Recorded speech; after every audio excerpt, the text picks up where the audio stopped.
Test, test.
Good evening, everyone.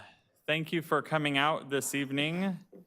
The board has just returned from closed session, and while in closed session, the board took action to approve and ratify the final settlement agreement and general release dated April 4th, 2025 between parents and district in Student v. Duarte Unified School District Special Education Due Process Case OAH case number 2025030040, pursuant to which the district has agreed to fund and provide educational services to the student, and the student's parents have agreed to release claims against the district in exchange for educational services as specified in the agreement. It was moved by Board Member Reyes and seconded by Board Member Holguin, with all board members voting in favor of the motion.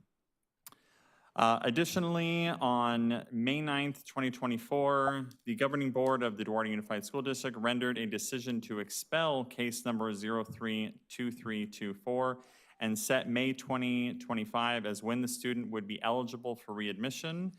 In determining whether the student may be readmitted into the Duarte Unified School District pursuant to Education Code 48916. Members of the board have reviewed the documents related to the expulsion and readmission of case 032324 and shall vote on the matter of readmission. So as a reminder to the board, a yes vote will end the period of expulsion, and a no vote will deny the readmission of the student, which will result in the extension of the expulsion period. So may I have a motion from someone on the board, please? Move to approve. Sorry, is this a motion? Motion to deny. So this is a no vote. I'm sorry, yes. Yes. Okay, so we have a motion of a no vote to deny readmission. A second. So a motion by Board Member Diaz, a second by Board Member Reyes. Any discussion, board? Seeing none, all those in favor say aye. Aye. Aye. 5-0 vote. All right, so we can go ahead and move on to our, we can call this regular meeting to order now. It is 7:10. We'll do a quick roll call. Board Member Diaz. Here. Board Member Finley, present. Board Member Holguin. Here. Board Member Hasso. Here. Board Member Reyes. Here. Student Board Representative Priscilla Navarrete. Here.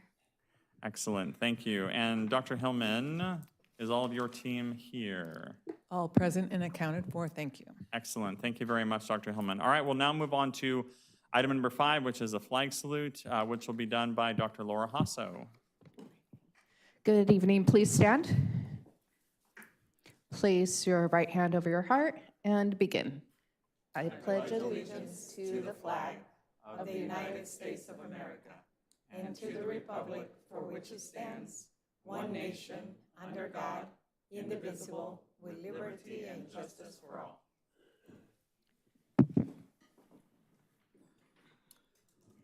All right, and I've asked Board Member Diaz to go ahead and do our beliefs, our vision, and our mission. Our beliefs. We believe we are a community of learners. We believe learning occurs in a culture of caring and respect. We believe all the students are motivated to learn when they are engaged in meaningful work that connect to their lives. We believe expectations do influence performances and outcomes.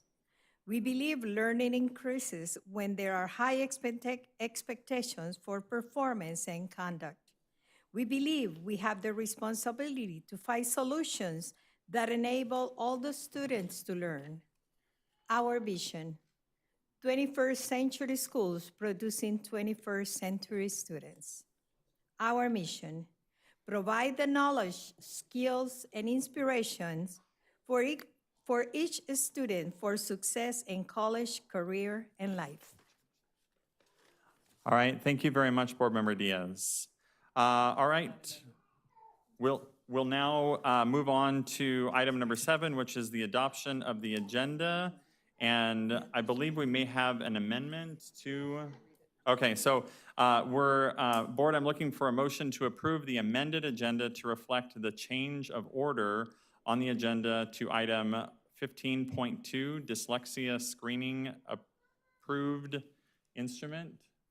Okay, which was originally listed on the consent calendar. So do I have a motion to approve the agenda with that amendment? So moved. Second. Motion by Board Member Reyes, second by Board Member Holguin. All those in favor, or sorry, any discussion, Board? Seeing none, all those in favor say aye. Aye. Aye. All right, that passes 5-0. And Ms. Diaz, would you mind making an announcement about Yes. translation services? Thank you. Para algunos padres que estén aquí esta noche y no entiendan el inglés, tenemos traductora aquí esta tarde, ella está en la parte de atrás para poderlo hacer. Gracias. Thank you very much, Board Member Reyes. All right, we can move on now to the recognitions portion of our evening. Wonderful. I'm going to start. We've got recognitions where's my going chocolate? on. You called her Board Member Reyes. Oh, I'm sorry, Board Member Diaz. Come on. I was threatened with a chancla, so.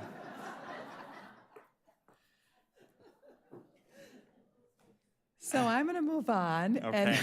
And we're going to spend some time recognizing some wonderful individuals. And I'm going to start by recognizing our student board member. And I'm going to ask our student board member, we have two, but Priscilla, I'd like you to join me down there. And I'm just going to say a few words, and then we're going to honor you and take some pictures. So would you join me down there?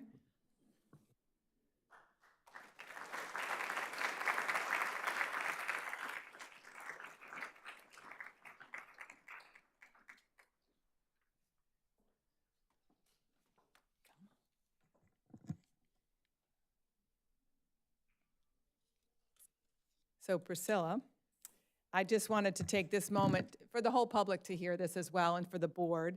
Tonight, we proudly recognize our incredible student board members. We have two.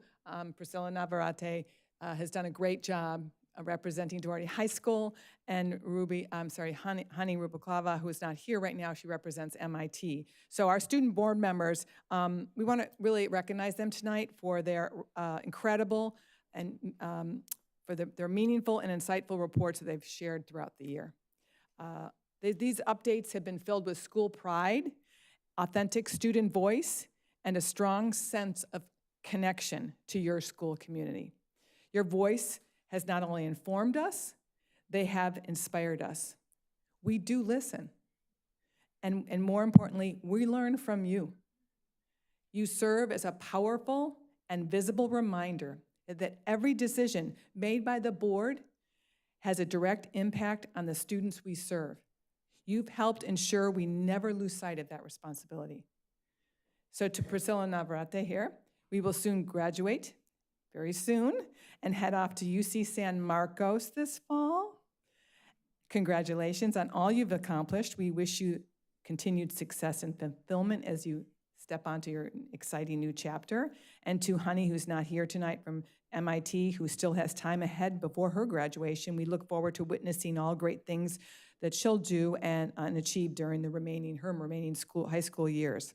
So my wish for for both of you is to carry the richness of your school experiences with you wherever your path may lead. You've demonstrated maturity, thoughtful reflection, and really powerful communication skills that will serve you well into adulthood. Your voices and contributions remain with us, and the legacy you've created in our schools and within this governance team is lasting. So our collective future, I hope you agree with me, the community, that our collective future is bright. It's brighter knowing that young people like you will soon lead the way. So we are proud of you. Thank you for your service, and please stay in touch. And we have a small gift for you, and to honor you, the board will come down and be able to take a picture with you as well.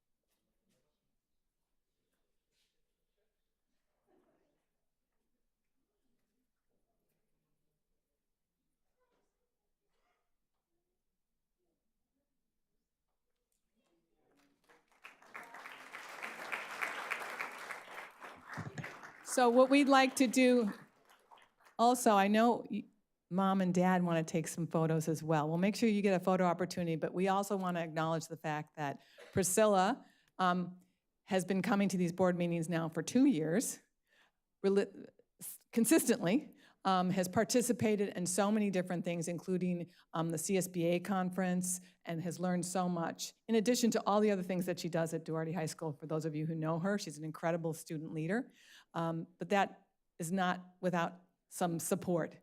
Her biggest fans and those who support her the most. Mom and Dad and her brothers are here tonight, so we'd like to acknowledge and thank them for making sure that she gets here, and they're sitting here through our board meetings all the time, so we really do appreciate your, thank you for sharing your daughter with us.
So the board's going to stay down here for a bit. We have some more recognitions, and now we're going to move on to the PBIS recognition. So I'm going to call up Miss Nayla Othman.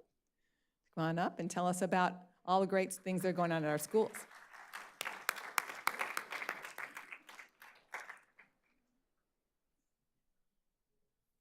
Oh, it's wider. No. Good evening, everyone. Thank you so much for being here. And today is an exciting night that we get to recognize our schools for achieving state-level PBIS recognition from the California PBIS Coalition. For those who don't know PBIS, what it stands for Positive Behavioral Intervention Supports.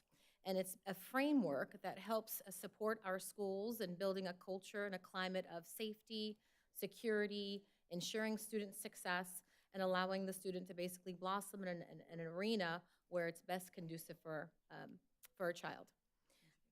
Oh, closer to the mic. I'm short. Okay. Is that better? Okay. I'll be leaning in. Okay.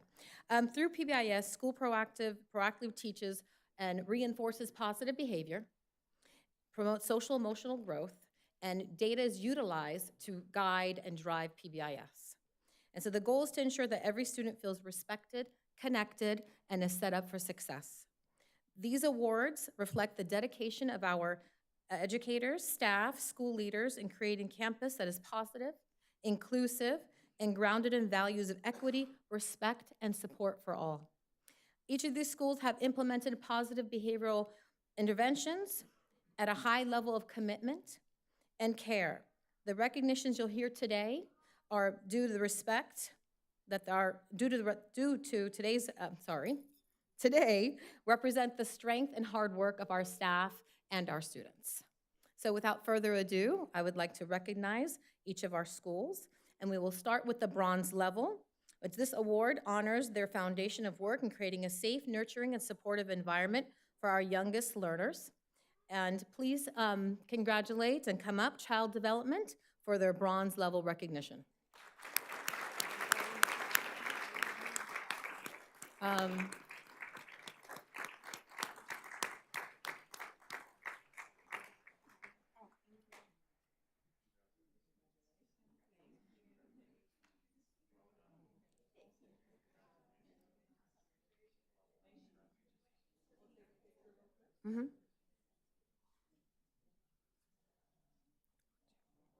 Yeah, she said.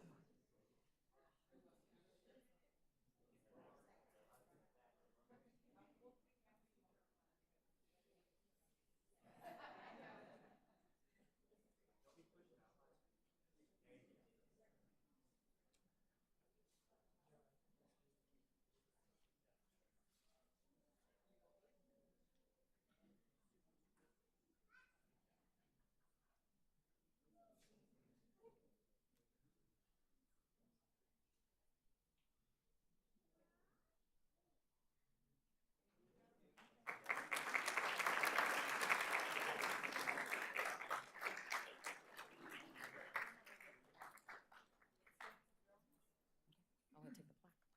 Okay. Yeah. Okay. Next level is a gold level recognition. These schools have demonstrated a strong, consistent PBIS implementation, showing measurable progress in building positive school culture and student success. Please congratulate Maxwell Academy and MIT for gold level recognition. So Maxwell, if you can come up, Maxwell first, and then we will recognize MIT right after. Or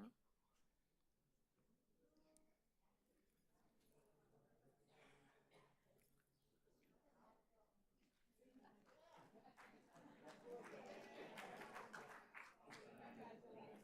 Yay! Get your plaque. Yay! Yes!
Please welcome MIT team.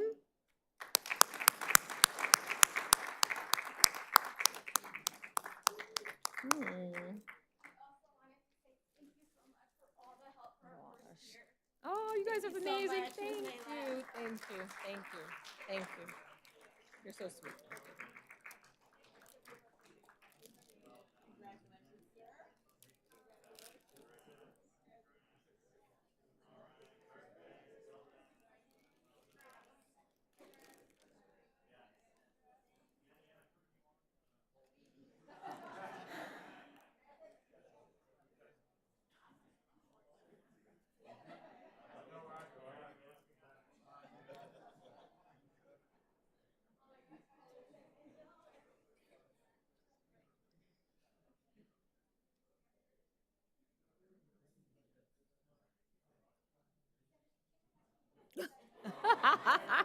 Even, even.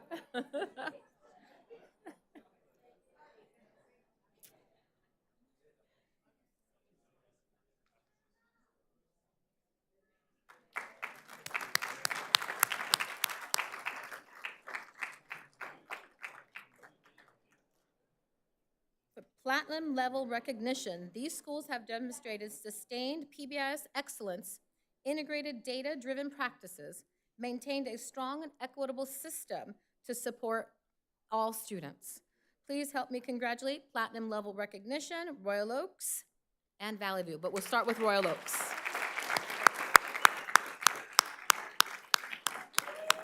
Woo!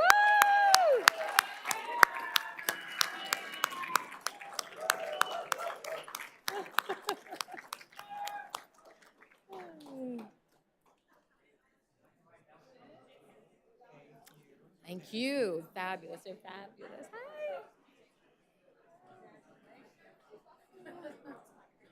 Oh, thank you. Job well done. Hi. Thank you. Hi.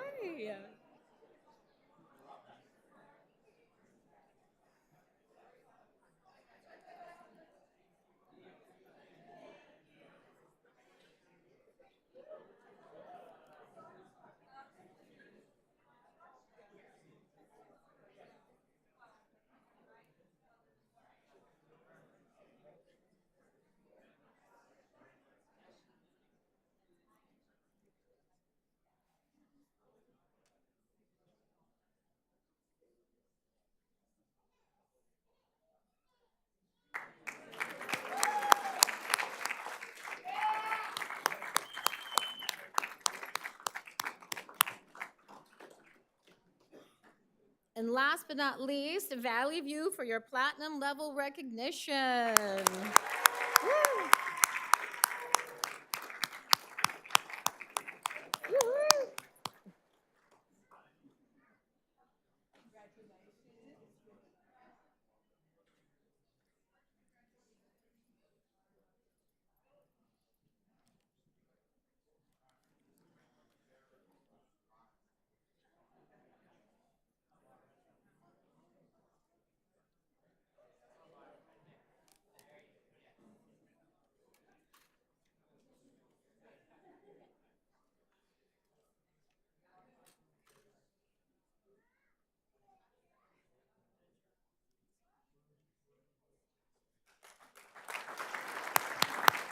Thank you and congratulations once again.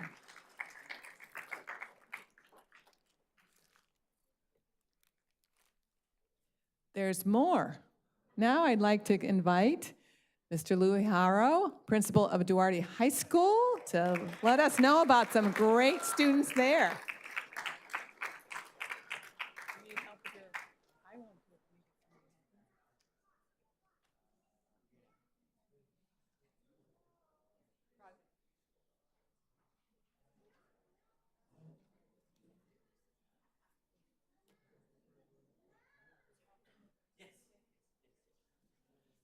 Thank you, Mr. Crosby.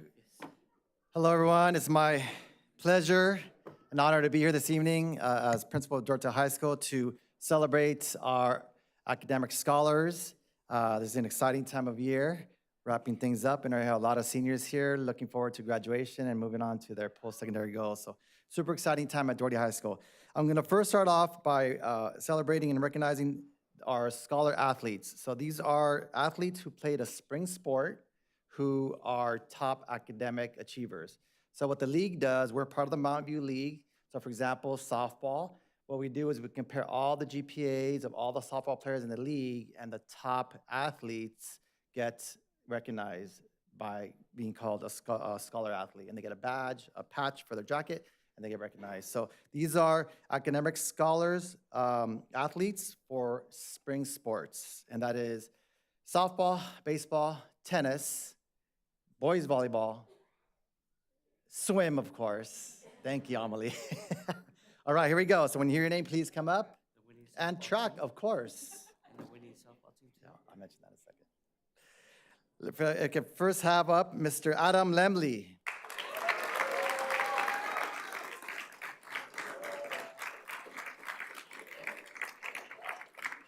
Jaime Talavera.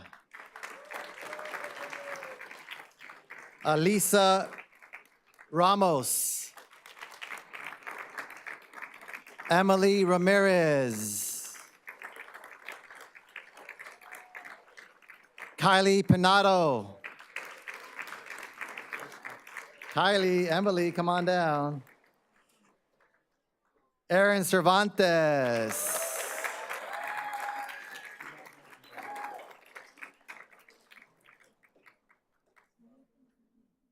Number 1 tennis player in the entire league, MVP, Sage Romejo. Woo!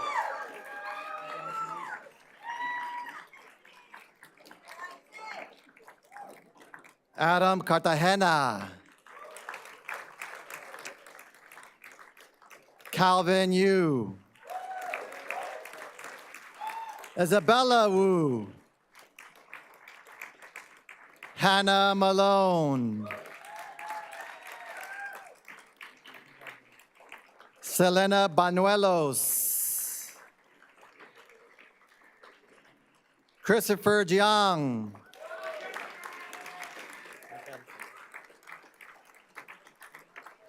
David Zhang. Eliza Rico.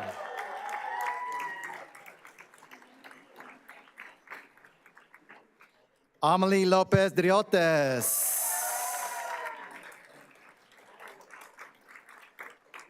Brielle Finley.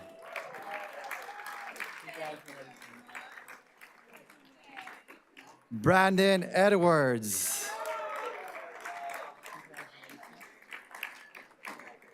Owen DeGannon. Charlize Hoak. Charlize.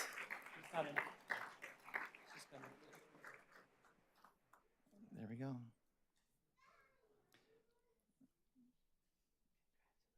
These are our spring sports scholar athletes. Congratulations, students. Picture. Picture. Okay, I'll get there. Real quick, just today we were, for CIF softball, our softball team, a few softball players are here.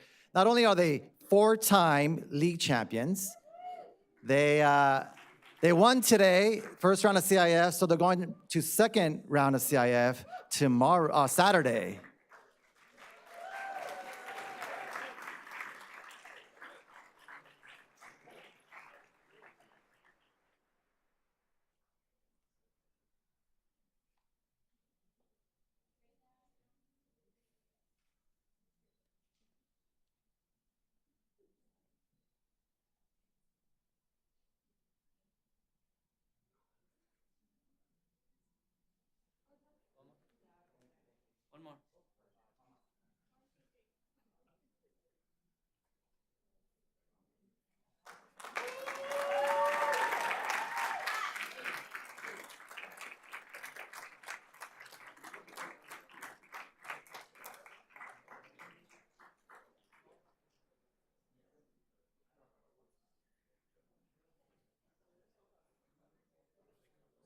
All right. Also for CIF, our baseball team at CIF, and they have a big game tomorrow night, 6 o'clock, Duarte Field. Come out and support your CIF contenders Falcon baseball team. And we also have tennis players. Sage is moving on to CIF with the doubles team, Jenner and his partners. So.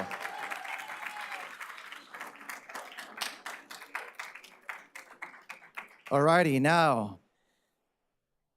Our seniors, this class of 2025, I must say it's a special one. I might say that every year, but this time I really mean it. Our senior class, they're all special, but this is a special class. Just with the athletic achievement and the academic scholars, but just the overall feel of the school and the school spirit is driven by our senior class. And they are kind, they're compassionate, they're so kind to each other, they take care of each other. It truly is a special class, so I'm honored to be their principal, and I'm so happy for the achievements they made this year. So we're gonna celebrate the academic scholars. So We're going to start off by announcing and recognizing our valedictorian and salutatorians. We have 2 valedictorians and 1 salutatorian. The reason for the tie is because they both did above and beyond, took every single AP class that they can take, every single early college class that they can take, and of course got all A's in every single class that they took. So these 2 young men, our valedictorians, are exceptional students and got involved in leadership and sports, you name it, they were involved. I don't know how they do it, but they were able to manage their time and just be able to achieve greatness. So I'd like to call on our valedictorians for 2025, Aaron Cervantes and Brandon Edwards.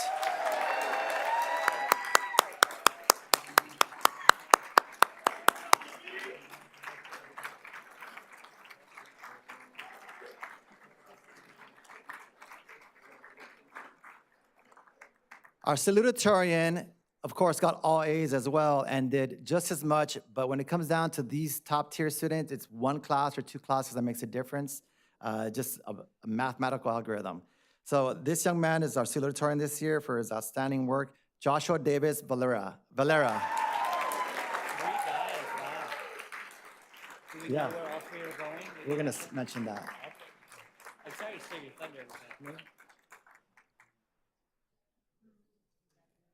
Okay, we'll take a picture with our valedictorian and salutatorians.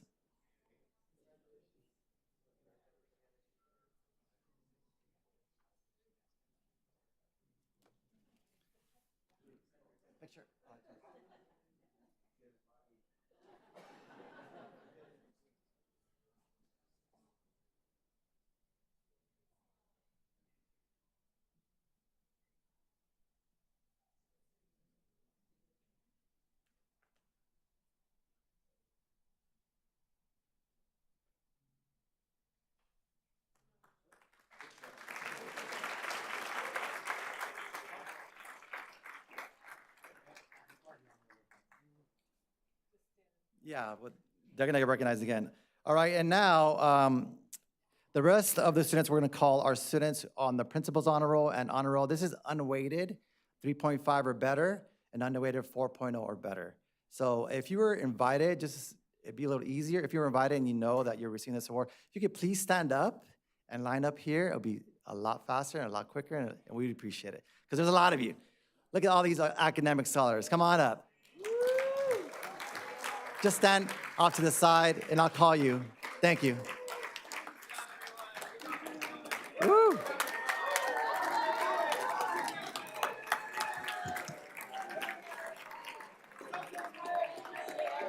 All right, so these students, these are just seniors. We're talking about senior class only.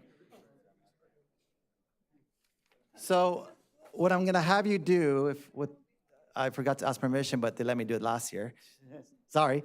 When I call your name, please come up and you're just going to mention your name, your college, your major, and your career goal. It's here for a cheat sheet.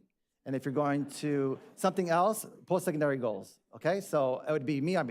Hi, I'm Luis Haro. I'm going to Cal Poly Pomona. I'm going to major in kinesiology because I want to be a PE teacher. Something like that. Got it? All right, so principal's honor roll with distinction. These 3 young people have a 4.0 or better for the entire 4 years of high school, unweighted. So I'd like to call up Ayan Mohammed.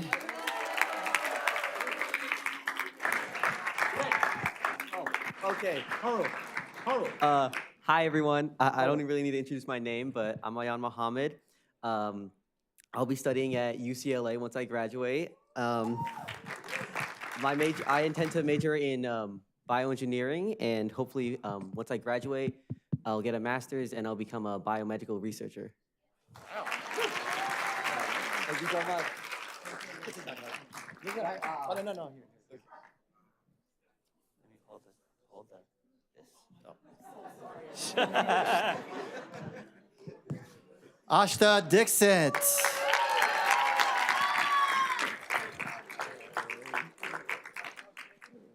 Honor roll with distinction. Hi, I'm Asta Dixit. I'm going to Cal Poly San Luis Obispo to study architecture.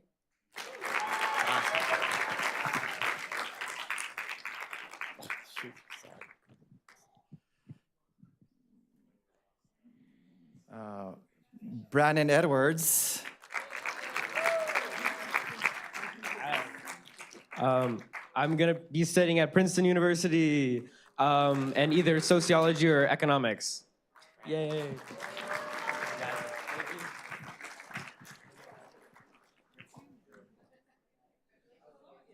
Joshua Varela.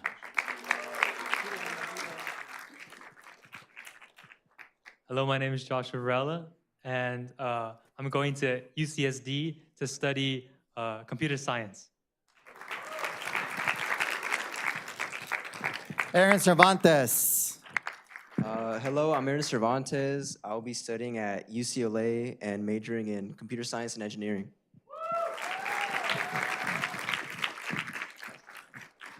Okay, everyone else is honor roll, which means 3.5 or better for the entire 4 years, non-weighted, which is a great honor. It means that they mostly got all A's, maybe a B here and there, but 90% A's. So principal's honor roll, Elvis Byron Aguirre. Jacqueline Alvarez. Jackie.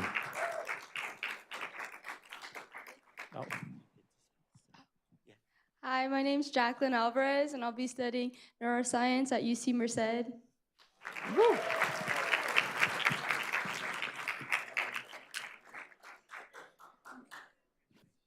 Sandra and Samantha Arellano.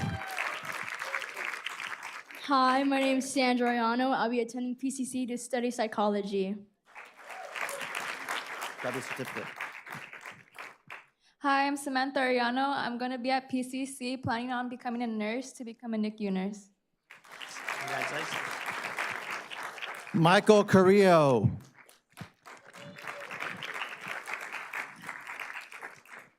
My name is Michael Carrillo, and I'm going to Pasadena City College to study electrical engineering. Adam Cartagena. Adam, baseball practice probably. Owen DeGannon. Owen. Ethan Diaz. Yay. Hi, I'm Ethan Diaz, and I will be attending California State Polytechnic University and study biology. Yes, Ethan. Brielle Finley.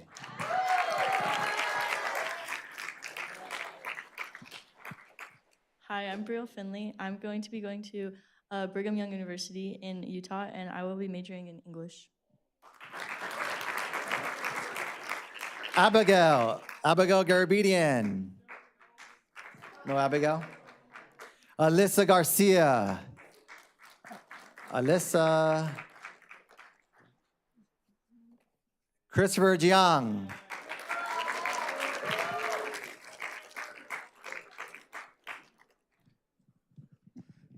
Hey, I'm Chris, and I plan to major in electrical engineering at UCSD. Perfect. Brenda Haro.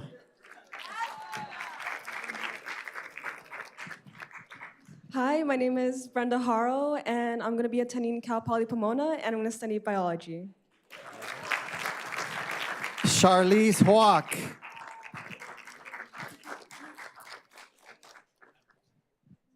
Hi, my name is Charlize Hawk, and I plan on going to Cal State Northridge, majoring in radiological sciences, and I hopefully can become an MRI tech.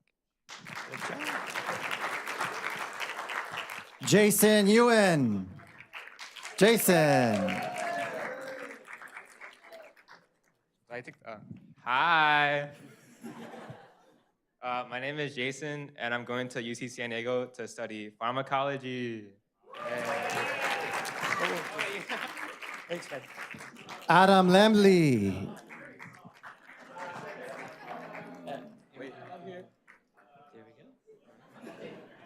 My name is Adam Lemley. Hold on. I'll be going to Cal Poly Pomona to study mechanical engineering. Yay, Adam. Amelie Lopez Driotes.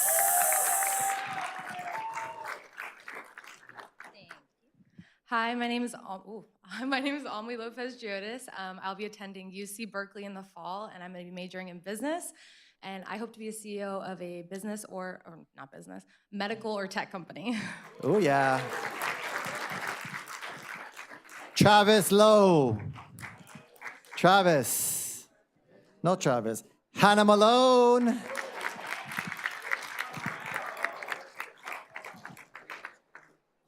Hi, I'm Hannah Malone. I'm going to be attending Cal Poly San Luis Obispo in the fall, and I'm majoring in biological sciences to become an emergency physician. Wow. Look at that. Jenner Marcos. He's practicing CIF tennis. Genesis Mathena. Genesis.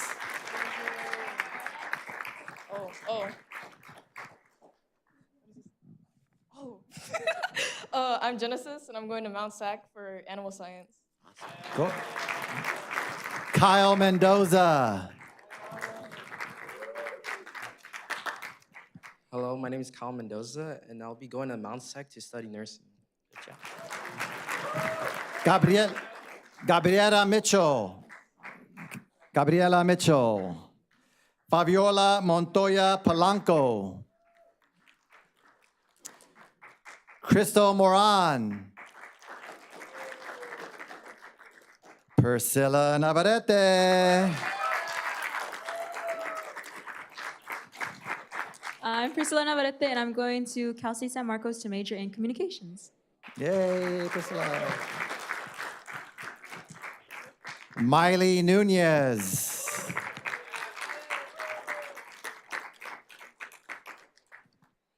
Hi, my name is Miley Nunez, and I'm going to Cal State Monterey Bay to study psychology.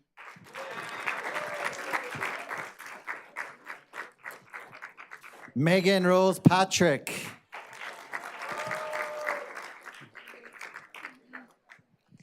Hi, my name is Megan Patrick. I am attending Citrus College, and I will be majoring in educational teaching studies. Yeah, all right. Kylie Panado. Kylie, all-league first baseman. Hi, I'm Kylie Penado, and I will be attending St. Martin's University to pursue nursing. Emily Ramirez, our all-league catcher.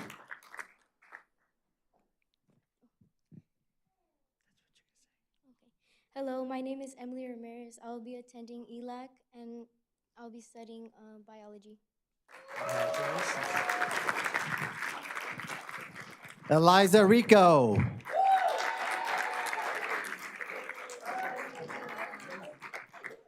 Hi, my name is Eliza Rico, and I will be attending UC Santa Cruz, and I will be studying biology. Yeah. William Win Yang.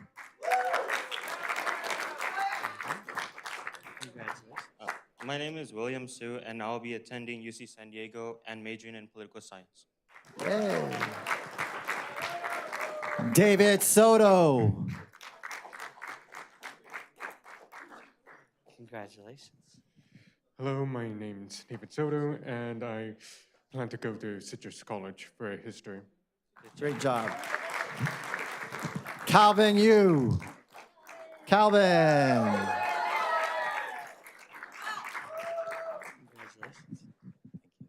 Hi, my name is Calvin Yu. I'll be doing my prereqs for nursing at Citrus College. I hope to eventually get my master's and become an OR nurse. David Zhang.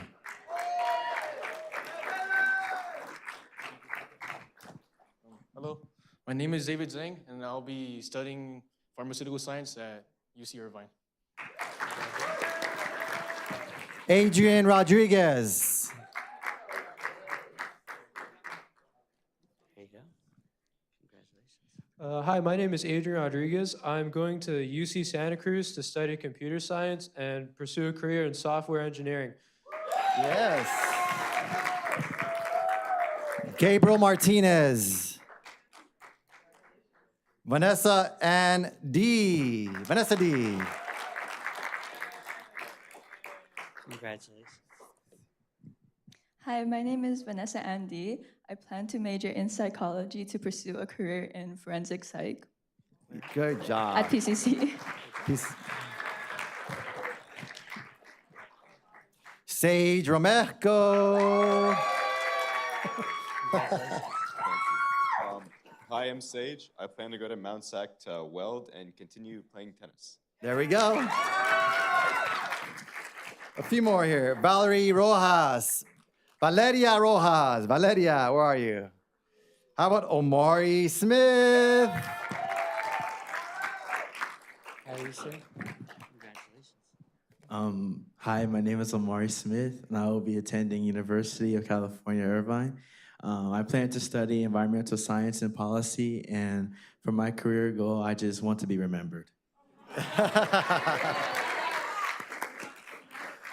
Stacy Loera. Malak Cohen.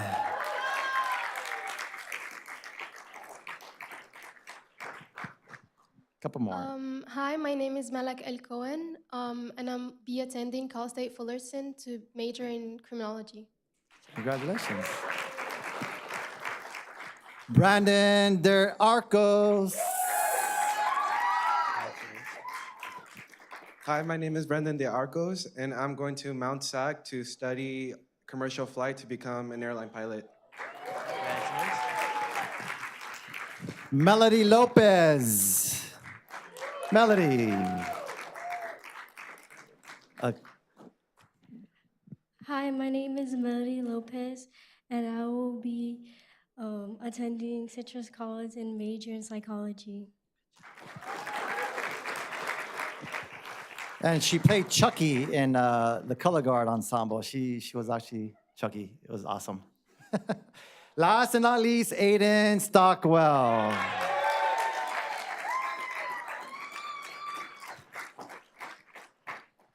My name is Aiden Stockwell. I'm going to be going to Citrus College, and I think I'm going to be majoring history, and I don't really have a career goal.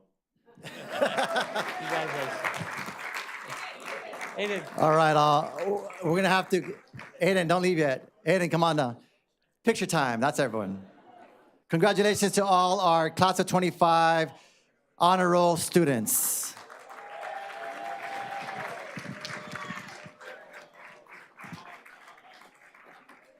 We'll need probably a couple rows.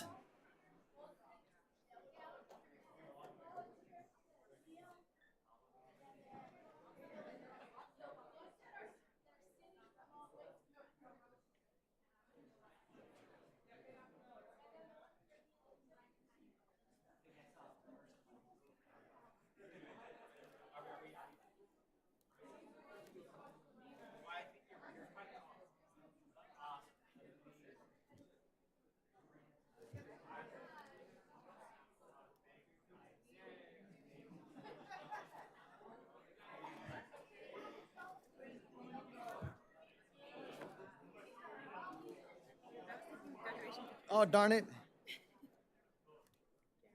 Yeah, I know.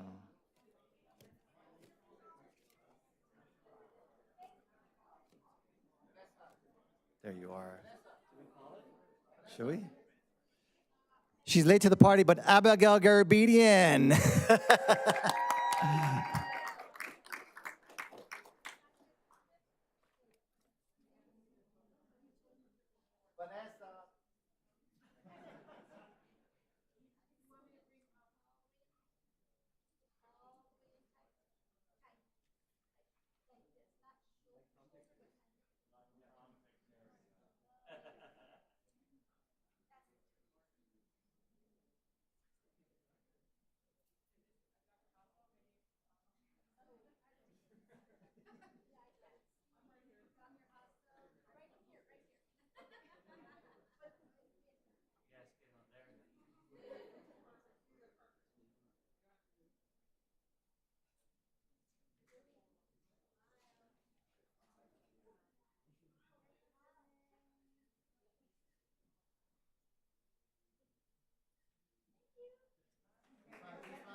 Oh, this is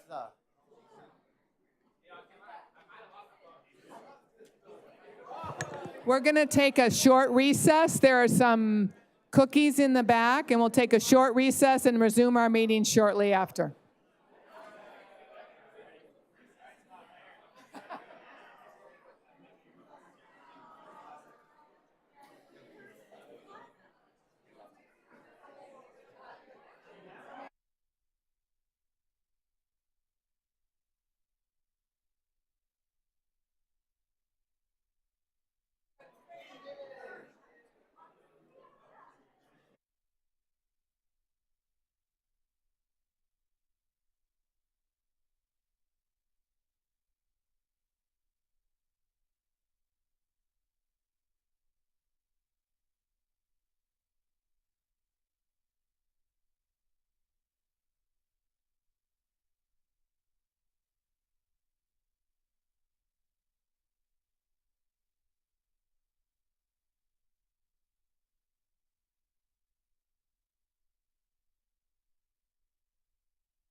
All right, we are back from that amazing recognitions presentation. That was excellent. So we are now going to move on to item number 9. So Dr. Hillman, would you mind introducing our first presenter? Absolutely. Tonight we have a presentation, a report from our California School of the Arts, San Gabriel Valley. I'm going to invite Fran Figueroa to come on up and speak as the board member from that school. And welcome, sir. Good to see you. Thank you so very much. It's such a pleasure to be here. I'm on the personal side very humbled to be here and represent the interest of our district. So I appreciate the opportunity to be here. So I just wanted to provide a little bit of an update. As you know, I am the board representative for California School of the Arts. And so we have two of us here. We have our president, Genevieve Spinella. She's here. So I'd like to introduce Genevieve. So Genevieve, I want to provide a little bit of some highlights, some changes throughout the organization. But I also wanted to share maybe some activities, some programs at CS Arts. And lastly, I'd like to invite all of you to join some of these activities and programs. So first, I'd like to congratulate Mr. Tom Reyes and Dr. Laura Hassel. Congratulations on your election. It seems like a world away, right? It seems like such a long time, but I'm sure that our Duarte community is going to be well represented by your representation. So just a couple of just introductions. This last year, we have a new board member. His name is Daniel Volante, and so he recently was appointed by California School of the Arts, Mr. John Vaughn. You may have known John from Citrus College. He retired recently, so we have a new board member. So whenever you have an opportunity, it'd be great to introduce yourself. Also, some other board members that on our board are Carol Green and Marcy Ulrich. This last year, Dr. Greg Endelman took a different position, and so he's the Chief Operating Officer. And so this year we had, or have two principals, Mr. Stephen Cook, who is our conservatory principal, and then we have Nicole Reed, who's the academics principal, and she's joining us here as well. So that's a little bit in terms of the organizational changes that we've had at CS Arts. In terms of the program, I wanted to highlight these programs that really do impact our community. So first of all, you may know that in terms of middle school, so the middle school program was expanded to include the sixth grade students. And so that gave us an additional 83 students for a total of 254 for the middle school program. We anticipate and project that for the next calendar year, we'll be up to 313, growth of 23%. So that is the middle school program. Some of the community arts I'd like to share with you is that the Dragon Kim Foundation, CS Arts Partnership, provides funds for music instruction to Duarte students, 2nd through 5th grade. 50 students are accepted each instructional cycle, where students take lessons from students and professional instructors on the CS Arts campus. Number 2, CS Arts San Gabriel Valley dance instructors also provide dance instruction to all Duarte Unified School students via their PE programming on DUSD K-8 school campuses. The annual CS Arts San Gabriel Valley Fall Festival offers Discover the Arts workshops to local community families so that children of all ages can explore various art forms at their leisure. This is a real great way for Duarte residents onto the CS Arts campus to get to know the programming. CS Arts Academy is a summer program open to families to register and pay for arts instruction during the summer hours. These classes last 1 week each, and so this is also another way for the students to be, the community to be involved. Who is CS Arts? So California School of the Arts, San Gabriel Valley, is the 5th most diverse school in LA County, bringing students from across 100 different cities to Duarte on a daily basis. About 300 to 350 students commute on the Metro line. There are 2 academies that participate as part of the program, one at Maxwell and the other at Royal Oaks. California the School of the Arts is a nationally recognized and award-winning school with early college program, and there are 14 conservatories within the School of Music, School of Dance, School of Theater, and School of Fine Performing Arts. So that gives a little bit of an overview of CS Arts. In terms of accomplishments, we invite you to visit the students' performances, not only here in our community, but throughout San Gabriel Valley. There are many programs, performances throughout the school year, including Fall Festival, Gala, Season Finale, Senior Exhibition, Spring Showcase, and then one performance that's going to be held tomorrow here at the PAC Center is Final Curtain, which is part of the School of Dance. And these are graduating students that do solo performances. And so when I first took on this role, part of my commitment was to build and expand the partnership. And so hopefully, the idea is to provide some additional updates. For today, wanted to keep it, informative, light, but nevertheless make ourselves available, and appreciate everyone's support, and appreciate that you've selected Genevieve and I to represent the interest of Duarte Unified School District. So thank you so much. Thank you very much, Frank. And I want to apologize that I did not recognize you as a former board member earlier in our meeting. So I'm doing so now. Okay, no worries. So that we can get that done. So thank you very much for your presentation and the information that you passed along.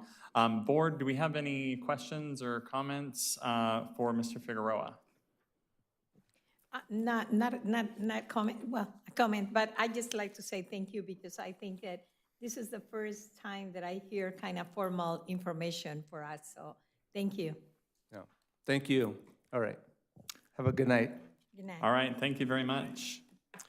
All right, we can then move on to our second presentation this evening. Dr. Hillman. Yes, I'd like to invite up Mr. Morris. He's going to speak to us do a presentation on Duarte Adult School graduation requirements that will be in the agenda later for approval.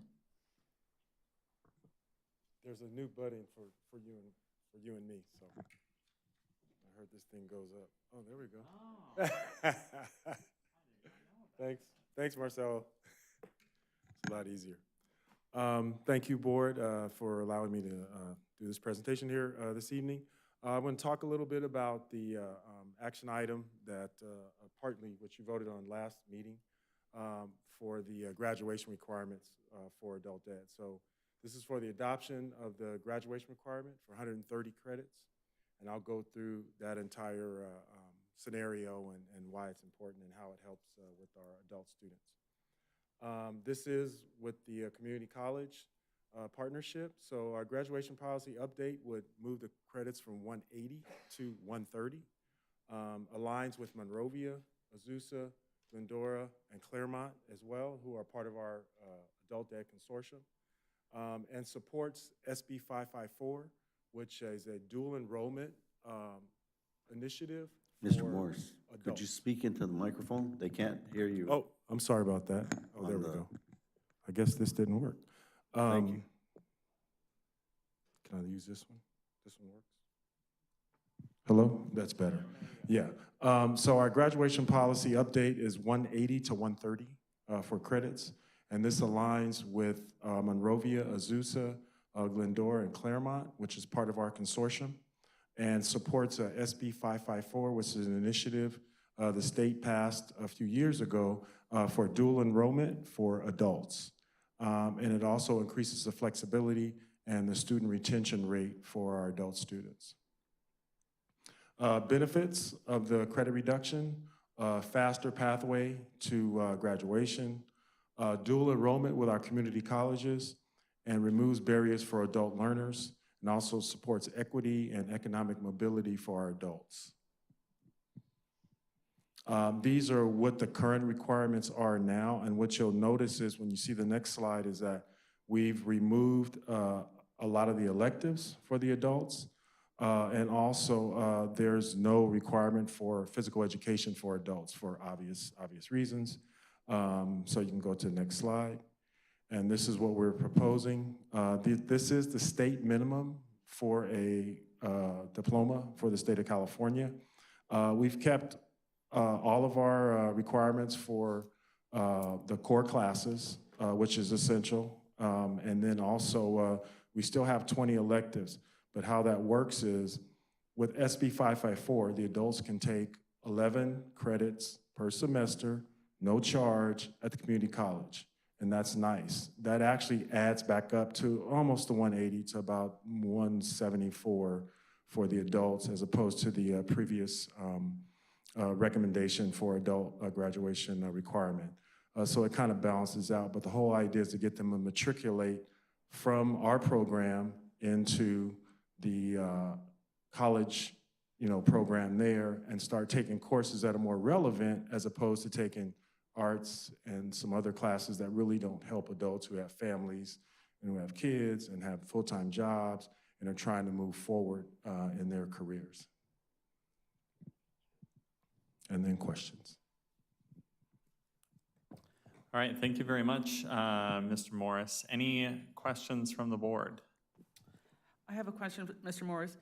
In order for them to qualify, what, they have to be over 18, or how does that work? Yes, they would have to be over 18, and then there are some other requirements as well. Like, for example, there was a question of what happens if someone from the high school wants to. Well, number one, they would have to complete their 4 years of high school, or their enrolled high school year. So a high school student couldn't say, oh, well, I'm gonna drop and get into the adult ed program. Also, they would have to show a need, for example, full-time job, family, child, any of those requirements would be part of it. And also there would be a series of meetings with myself, the counselor, to go through what the need is for that particular student.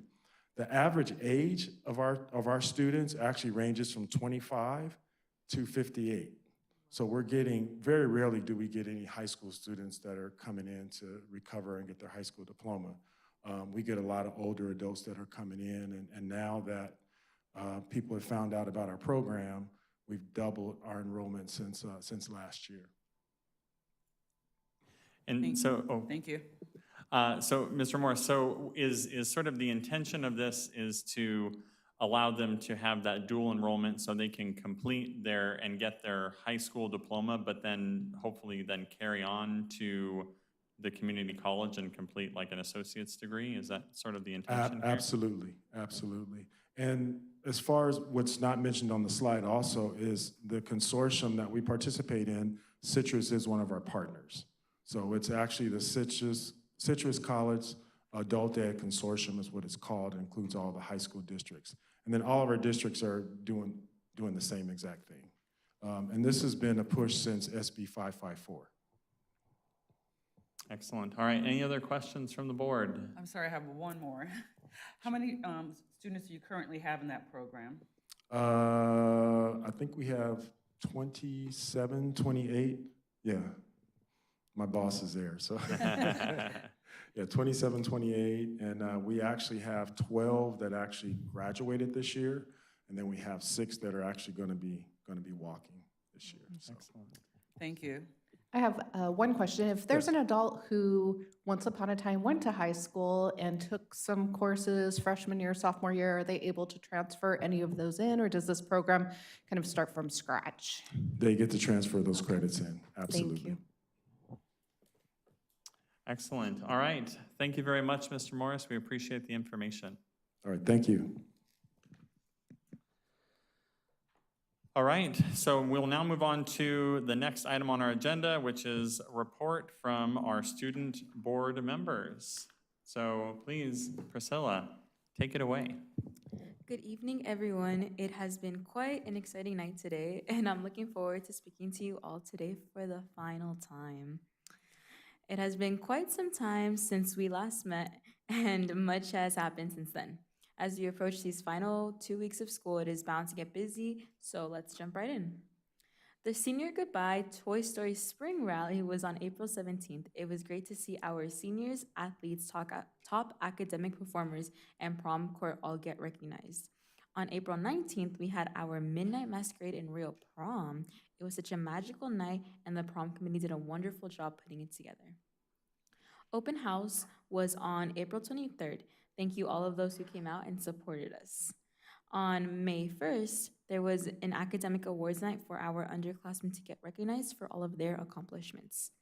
On May 2nd, we had our preview day for all of our incoming 9th grade students. This was such an amazing opportunity for them to get a glimpse and see what high school is all about. Our cheerleaders cheered them on, Drumline and Winter Guard performed for them, ASB gave them interactive tours, they saw booths of all of our clubs and sports we had on campus, and they got to explore the elective classrooms. It was such an amazing day and a great experience. If I was an incoming 9th grader, then I would be super excited to go to high school. And a big thank you to Mr. Ernest for making this event possible. The week of April 28th through May 2nd, we had our Clash Spirit Week, a week that gives students to represent their class with pride. Our hallways were decorated by our classes. It was so fun to look at and their creativity and see what they can do when they come together. On the night of May 2nd, we had our Clash Rally. This was the last opportunity for our students to compete and give it their all. And the winner of Clash, of course, was the seniors, the class of 2025. Clash is my personal favorite event of the year. What I love about Clash is how it brings together our students. It's amazing to see everyone proud to wear and represent their class color with pride. On May 5th, we had our taco stand to celebrate Cinco de Mayo, and students had the opportunity to buy taco plates. On May 7th, we had Decision Day. This is where our seniors celebrate their decisions and the next steps they are taking after graduation. There was an amazing raffle for our seniors with prizes such as an iPad, a TV, mini fridge, Chromebooks, and much more. It was really cool. I didn't win though. It was a great event, and thank you to Ms. Lowe for planning it. On May 10th, we had our second annual wellness fair. It was such a fantastic event filled with engaging booths, arts and crafts, fun games, and valuable wellness resources. Thank you to Ms. Hall and Ms. Gabby for organizing this meaningful event. On May 13th, 5 of our seniors were honored as MVL, which is an award given to these students from the Montview League for Athletic and Academic Success. So there were 5 seniors that were picked for this award, and so congratulations to Alex, Chris, Miley, Alyssa, and Crystal. On selective days next week, we will have our Pride Store open. Students have earned points all year long through school events, by attending school events, participating, and good behavior, and now it's their chance to cash in those points and earn their prizes. On May 23rd, Duarte Jazz Band will be hosting their Jazz by Moonlight concert at 7 p.m. Tickets are $25 at the door. So that's always a really cool event, so make sure to come to that. And then next week, our seniors will be spending the week checking out of school. The following week will be finals for our students, with the last day of school being May 30th. And then we will have our senior sunset. That will be on May 27th. We will have like a senior breakfast, recognitions, and awards on the morning of May 28th. And then grad night will be on the night of May 28th at Universal Studios. And then graduation, of course, will be on May 30th. And then, so to our sports, our athletics. Track had a great season. The following people qualified for CIF. It was Jayshawn Wade for discus, Miley Nunez for shot put, and Adrian Yepes for high jump. They unfortunately did get knocked out, but we're really proud that they made it to CIF. Swim finished third in league. They performed great in prelims and finals, and we are proud of what they accomplished this season. Boys tennis went undefeated with a 10-0 record. They qualified for Team CIF, but unfortunately they were knocked out. Sage, I'm not sure, I think it's Romeko, qualified for singles and won first overall. And then Carlos Mendoza and Jenner Marcos qualified for doubles and won second overall in the league. We love seeing tennis compete. Boys volleyball finished with a league with a 5-5 record, placing third. Congratulations to them for qualifying for CIF for the first time in Duarte history. Although they lost, we are beyond proud. Baseball finished league with an 8-7 record, placing third. They qualified for CIF for the first time in 12 years, and it's the first home game in 20 years. Tomorrow, their game will be hosted here, or at the baseball field, at 7 p.m., wishing them the best of luck. And then softball finished league with an undefeated record of 10-0. They placed first in league. Today was their round 1 CIF game, and they won with an exciting game, and round 2 will be this Saturday. The score for today's game was 7-2. The end of the school year is right around the corner. So many things to look forward to, and I can't wait. This school year has definitely been one for the books. As I conclude my final speech for tonight, I feel a mix of emotions. Being a student board member was something I never planned to do, but when it came time for me to step into this role, I knew I would fulfill it to the best of my ability. Leading up to every meeting, I always got so excited to go talk to people and find out what's going on around campus, and it just gave me an excuse to be more involved. These meetings became routine for me, and I loved being able to be a part of all of this with all of you. Being a voice for others and speaking on behalf of my school has been incredible. I can definitely say that saying goodbye to the student board member in me is challenging. Thank you, all of you, the Board of Trustees, and Dr. Hellman, and Mercedes, and all of you for this opportunity, and my mom and dad for always taking me. It has been my pleasure to serve as the Duarte High School Student Board member. Thank you.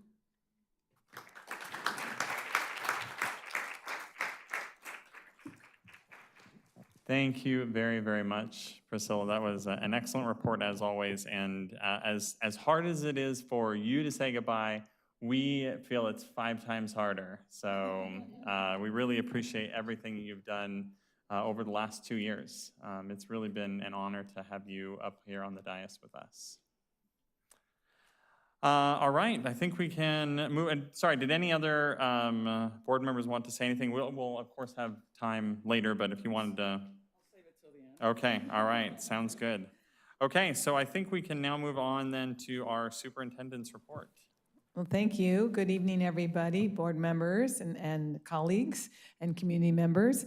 Tonight we have our usual important business that we're going to be attending to, but I want to take a moment to acknowledge the really thoughtful preparation that has gone into this meeting. The board has really asked great questions in advance, and our staff has worked diligently to provide the necessary information and clarifications, and I'm confident you're well equipped to make those sound decisions this evening.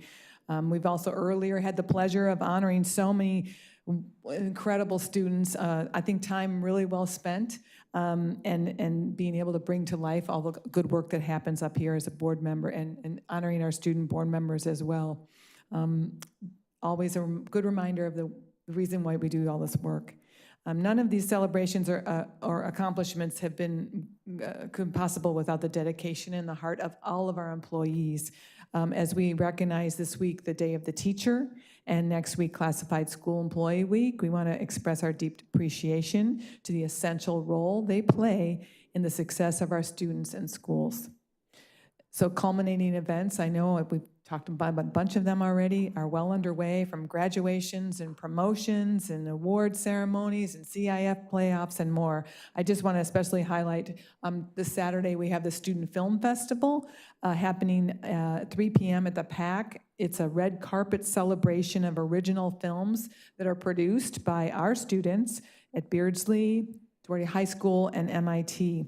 And then next Friday, and Priscilla mentioned it too, is that the Jazz by Moonlight event, really great event. It's on May 23rd at 7 p.m. Very popular, and come and enjoy dinner and some incredible music by our own musicians, as well as renowned saxophonist Jeff Elwood and the Cal State Fullerton Jazz Combo. We hope that many people in the community can participate as well. So as we look ahead to the summer, we're excited to welcome hundreds of students into our enrichment and our enrichment programs. These offerings include robotics, art, English and math enrichment, credit recovery for some, and early college opportunities. We have internships, all designed to keep our students learning, growing, and engaged in fun and meaningful ways. So thank you for participating tonight, and that concludes my report for tonight. Thank you very much, Dr. Hillman. Next, we'll move on to requests to address the board. I see at least a couple of yellow cards up here.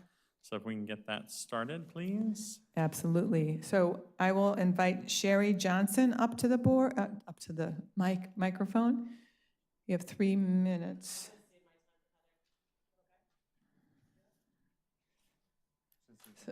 Cede your time to Heather. Heather Messner.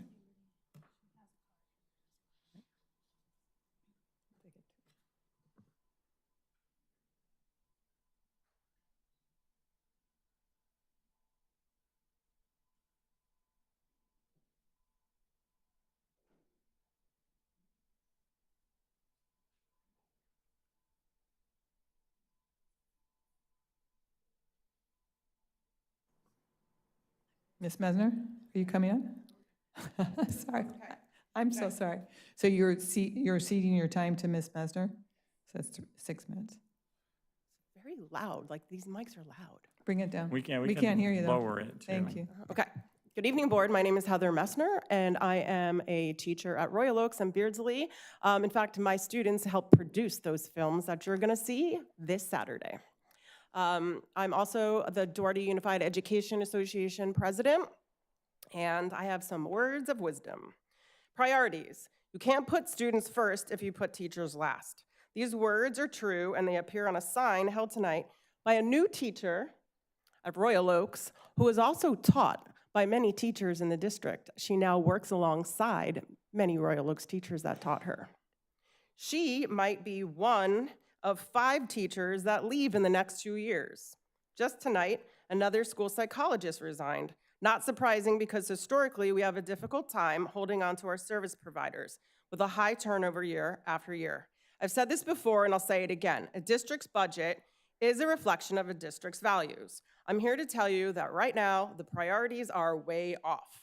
Let me point out some data. DUSD kept more money in the bank than comparable districts, the second highest in the region with 51%. The average is 27%. I can't understand this. Public tax dollars are meant to fund classrooms, not sit in the bank. DUSD Special Reserve Fund 17, at second interim report, 15% of the budget, over $9.6 million, is sitting in a special reserve. It increased from first interim of $9 million. The approved adopted budget for this reserve was $1.6 million. This is a reserve in addition to the required 3% reserve. Let's look at another category: services, lawyers, contractors, and consultants. DUSD spends significantly higher expenses on consultants, contractors, and other services at 21%. The average is 12.5%. The percentage of our budget that goes to certificated salary is declining over the years. Comparatively speaking, DUSD spends 32% on the salaries when the average district spends 34%. Health and welfare. The average district spends 9.5% total outgoing on health and welfare. DUSD spends 5% and ranks the lowest of our comparables. Interestingly enough, upper management salary is double than the average in the state and ranks among the highest among our comparables, higher than much larger districts like Alhambra, Pasadena, and Baldwin Park. It's time to place all the stakeholders at the table when these budgets are created. It's time to budget for your educators first, for your students first. Board, if the district is failing to do this, it falls back on you. Thank you. Thank you. Luca Ramos.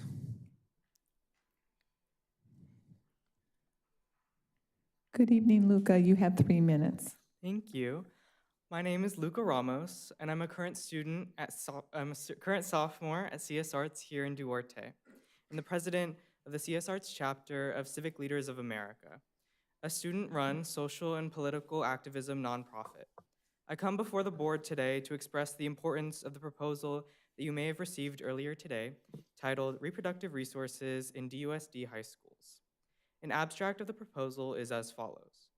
In an effort to supplement the primarily female and LGBTQIA+ reproductive resources that have been restricted by the signature of executive orders by the President of the United States and the passage of restrictive legislation by the United States Congress, the members of the CS Arts SGV chapter of Civic Leaders of America propose to the board a list of local, trustworthy, nonpartisan medical reproductive resources and information to be posted in nurses' offices of high schools in the Duarte Unified School District.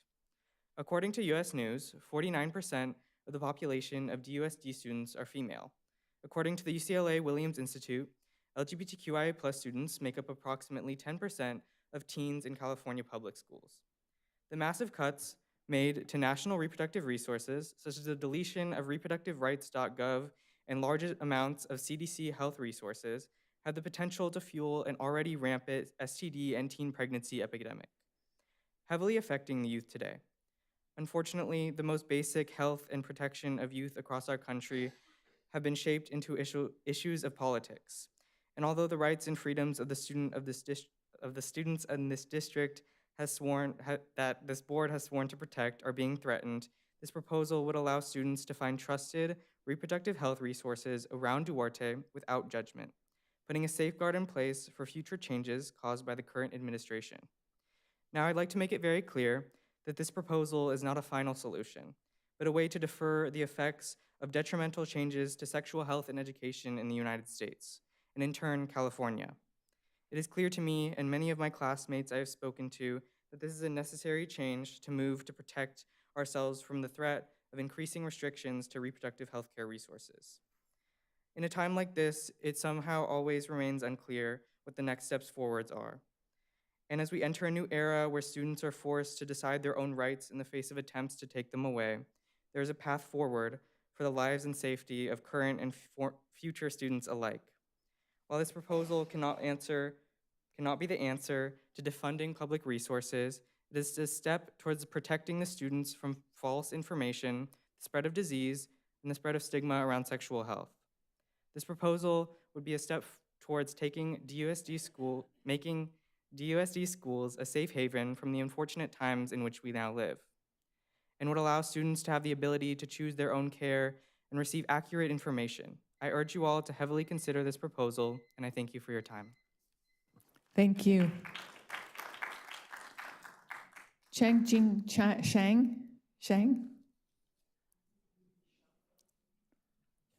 Sean Lee?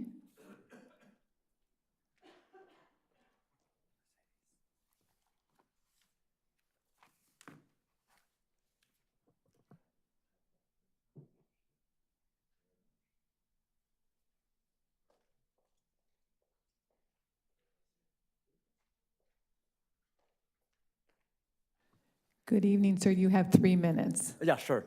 Thank you very much to offer this great opportunity, and it's a real pleasure to be here.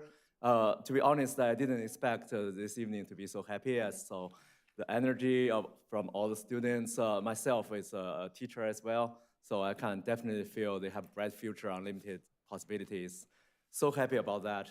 I'm here representing the Future Academy to propose a collaboration between us and Duarte to reinforce, develop, and improve our education on robotics and AI.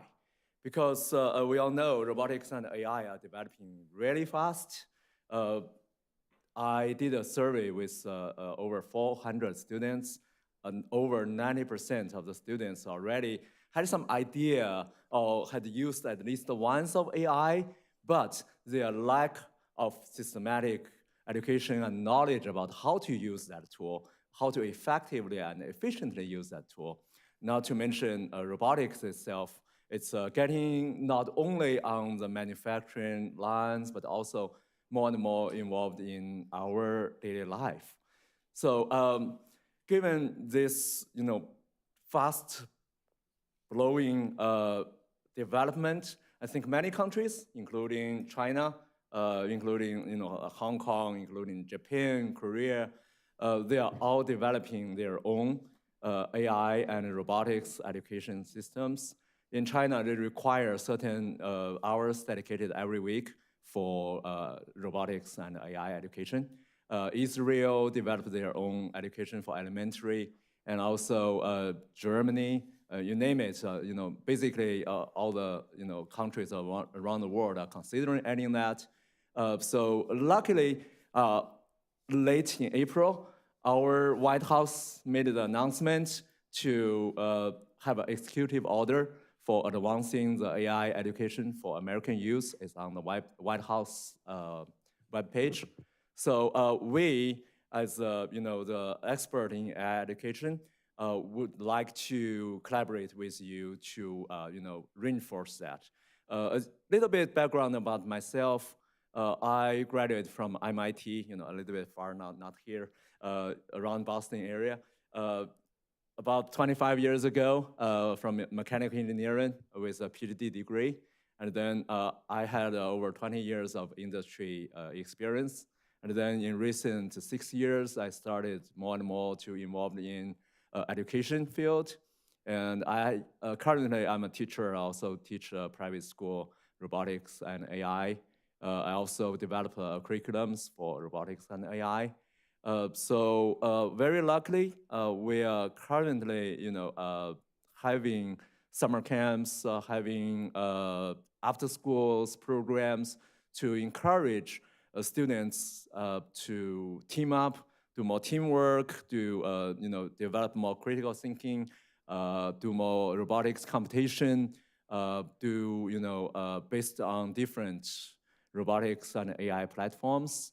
I do think, have the philosophy, I want our American students to be able to lead in the future world, not only, be able to use it, but also be able to develop their skills of critical thinking, develop our skills of problem solving, develop their skills of collaboration, develop their skills of interdisciplinary learning. Because for the projects we are designing, not only robotics knowledge are needed, but also mathematics, sometimes even chemicals.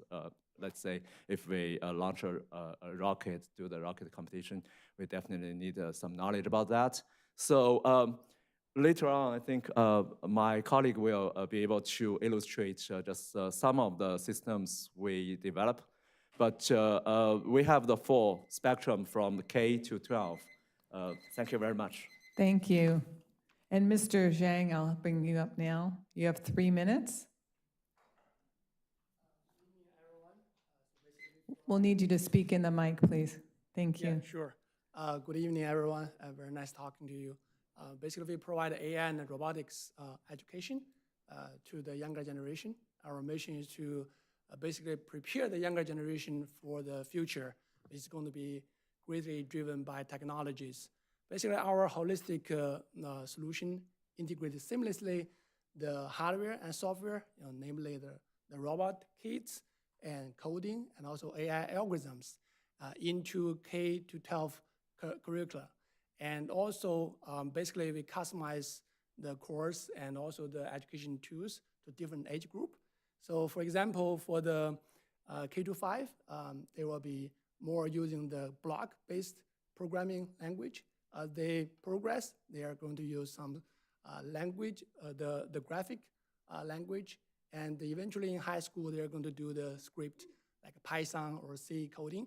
And also the kit, they're going to use also evolves. When they are young, they will be more using like some Lego-like robots, and this is one of the type. It's when it came in, it's not like one integrated robot. It's actually just the blocks, the motors, the sensors, the battery, and also the cable harness. And actually, kids learn how to put them together. And even with this one kit, you can generate 6 different versions of the robot. this is just a quadruped robot. They can basically do easy programming and learn how it move around and can do different postures, learn how to basically command the little dog to do different behavior. Yeah. So this is a funny one. Maybe you can take a look. Yeah. So basically, through this whole progressive education program, we want to improve their skills in STEM and robotics and coding. Not only in that, we also want to encourage them to do more critical thinking, analytical thinking. Along the way, they can also cultivate their skills in communication, teamwork, because they advance their skill sets. They're going to be more and more advanced robotic projects, which involves a lot of teamwork. So we hope to prepare the American students to be in a more competitive AI and robotic era coming towards us. Yeah, that's the information I'd like to share with all of you. Thank you for your attention. Thank you. Steve Hernandez.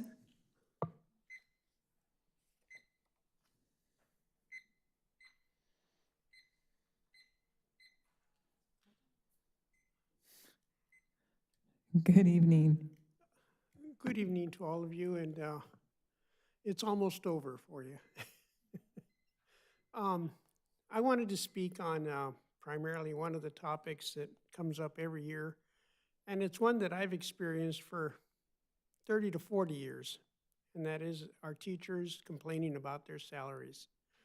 And granted, I think there's more to the story than either side really knows, but, what's always been in my mind has been that, when COVID came around, we had a lot of first responders defined as such, as the heroes of what was going on. But you've also seen this in just about everything, in every field that we have, whether it be science, whether it be, culture or anything else. But the bottom line is, the one thing that in this country has never been recognized is that there's not a person on this planet that's been taught by other than a teacher. That's a fact. Yet in this country, that's probably a minimal concern, and that's how it's been demonstrated. Even the calculations that are used to determine their salaries and their benefits are based on 50s or 40s ideals, because those ideals just don't exist anymore. I also noticed that on the other side, teachers have a lot more power than they think they have. And my generation proved that, because we were the ones that basically got rid of the draft, forced an end of a war that nobody wanted, and, we showed it could be done. But they have teachers in every state, and if they all united and they all got their constituents to vote with them, they could actually change what Washington thinks by putting the right people in there. They can do the same thing with our legislatures by putting the right people in there. And that's really what it's going to take for them to get what they want.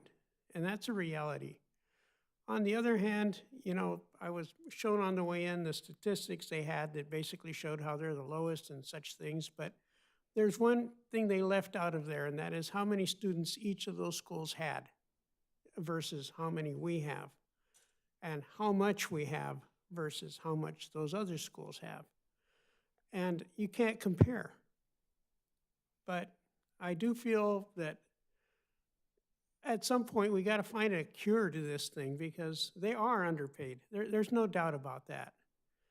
But there is one thing that this school district can do, and it's not doing, and that is communicate. And that's what I see missing. I see a lot of numbers come out. I see a lot of explanations come out. What we need is a reality of explaining exactly what monies come in from the state or from the feds, how they are allocated, how much can be spent on what can be taken from point A and given to point B in the budget, and basically the basics, the very basics, because we're having issues and we got to get them fixed. Thank you. Andrea Grimm. Good evening, you have 3 minutes. All right, good evening, DUSD community. Thank you very much. My name is Andrea Grimm, and I am the mother of Eliza Rico and Justin Rico, both students at Duarte High School. So I got to have a really nice lunch with Dr. Hillman a few weeks ago at the CTA Superintendent's lunch, and I talked her ear off, and she was so sweet and gracious. She didn't yawn once, but it was actually one of the best conversations that I've had all year.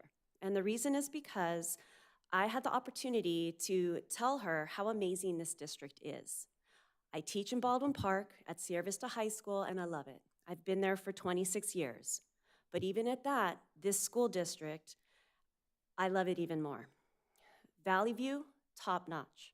Royal Oaks was also great, and Duarte High School was pretty amazing. And a big shout out to Principals Haro and to Ernest for their leadership. My kids have had opportunities beyond others at other districts, especially my favorite. And the opportunity that I feel is the most amazing program is the district track meet. But even more than the amazing opportunities and experiences they've had, the most amazing part of this journey for them have been their teachers, counselors, and the school staff. I am also the president of the Teachers Union in Baldwin Park. I've been on negotiations the last 13 years. I know the ins and outs of how budgets work, ongoing costs, one-time funding, all the things. I know money is tight and the future looks tighter, but you have the money to take care of your people. It's your people that make this district especially special. The teachers deserve a real raise. You're on pace to end the year with an ending fund balance of $18.5 million, which is $1.2 million more than you expected in your board-approved operating budget from Interim 1. When looking at costs and raises, you can look at the cost of 1% for your teaching unit. That's going to be $212,000. So a 3% raise would be almost $640,000. The additional $1.2 million you have beyond what you expected could fund your raise and still leave you with a little over $640,000 left. And with that, you can give your classified unit and your administrative unit 3% and still have $220,000 left, beyond what you expected in your approved operating budget. You need to spend these things on your most important resources, which are your teachers and your staff. It won't leave you destitute. Your expected reserve will still be over $21.5 million, which is 33% reserve. As a parent, I really love this district, and I'm so glad my kids go here. As a community member, I can say that our district really is the heart of our kids' lives. Our community values DUSD, and we need you to please reflect those values at the heart of your district, which is your teachers and your staff, because they deserve a legitimate contract. Thank you so much. I appreciate the extra beeps. Have a good night. Thank you, Andrea. And Jessica Lopez.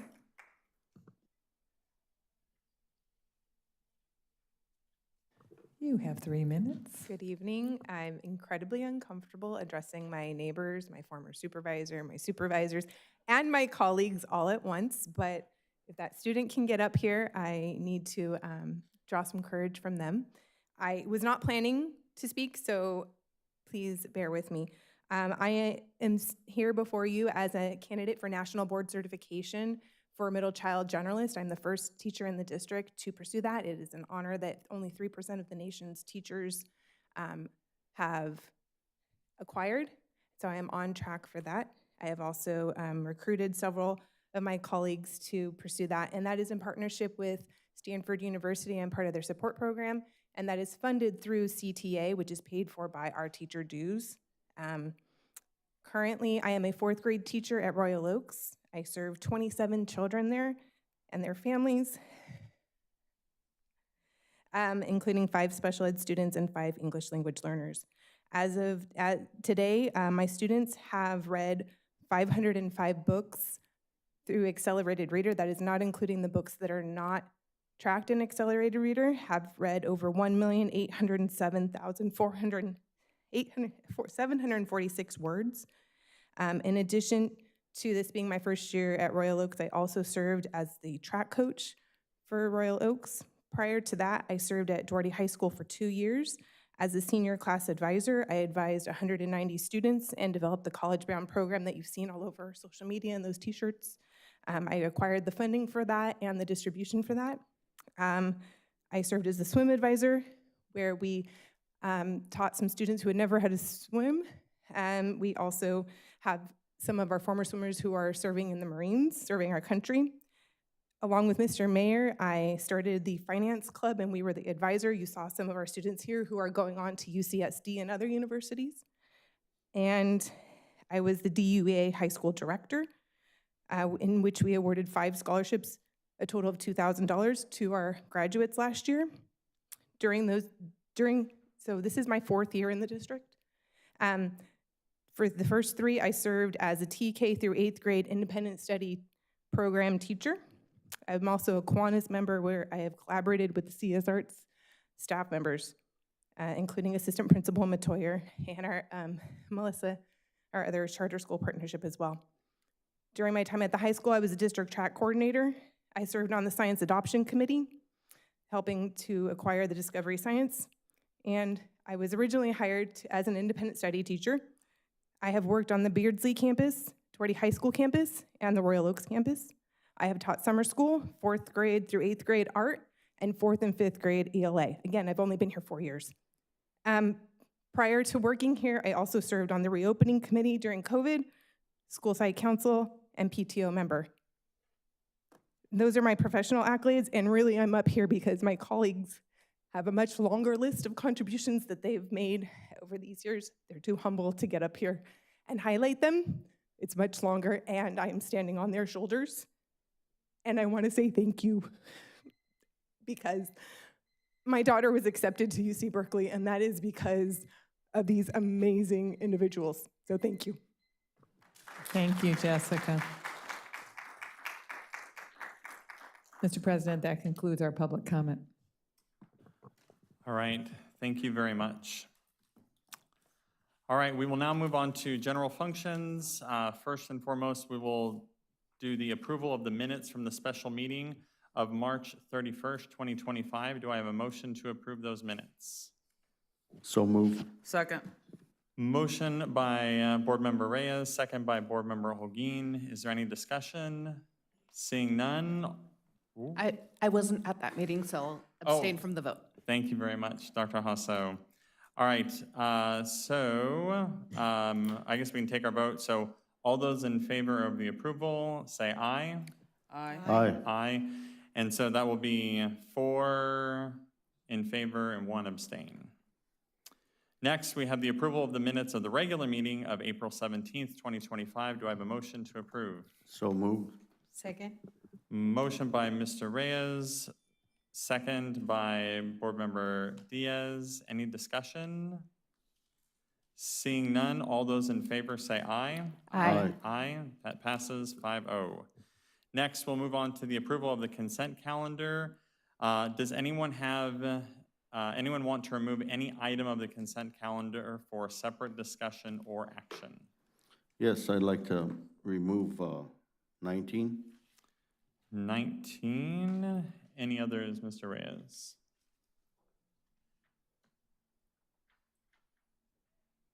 Which is ethnic studies.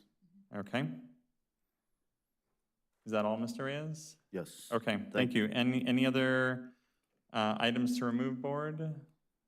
All right, so we had an objection from Board Member Reyes to the approval of the consent calendar with the inclusion of item 19. Those items that are left, or those will be considered for separate action later.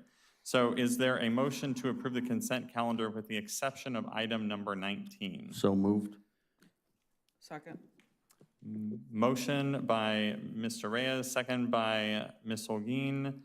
All those in favor say aye. Aye. Aye. All right, that passes 5-0. So now we will consider item number 19. Do I have a motion to approve this item? So moved. Second. Motion by Board Member Reyes, second by Board Member Diaz. Any discussion, board? Yes. Dr. Hillman, how long have we been working on this? And is this a mandated course? And where are we at with it today? Absolutely. And when does it start? Absolutely. Thank you. I can't see Dr. Lawson's face, so I'm going to toss it over to Dr. Lawson, as this is an item in Ed Services, and then I'll fill in anything from there. So the high school has been working on, I believe, for 2 years, working with the UCLA on developing the ethnic studies course. So it has to go, it is a law that's go into effect incoming freshmen in the year 26, 27. Those students will need to take 1 semester as a graduation requirement. So every school district in the state of California has to do this? Yes. It's mandated? Yes. Okay. And so there's still a little bit of work that needs to be done before they bring it here to the board for final approval, and they need a little more time, and then it'll be ready. And do we know what it's gonna look like yet? Is this like one class? Is this 6 class? What? So it's 1 semester, it's a 1 semester course. And if you're asking if there are gonna be multiple sections, I'm not really sure at this time. That's really gonna depend on our staffing and our master schedule and all of those pieces. So it will be a part of the master schedule, but exactly how many sections, I'm not sure at this time. So just 1 semester? Yes. Is what's gonna be a requirement to graduate? Yes. Okay. Thank you. You're Thank you. welcome.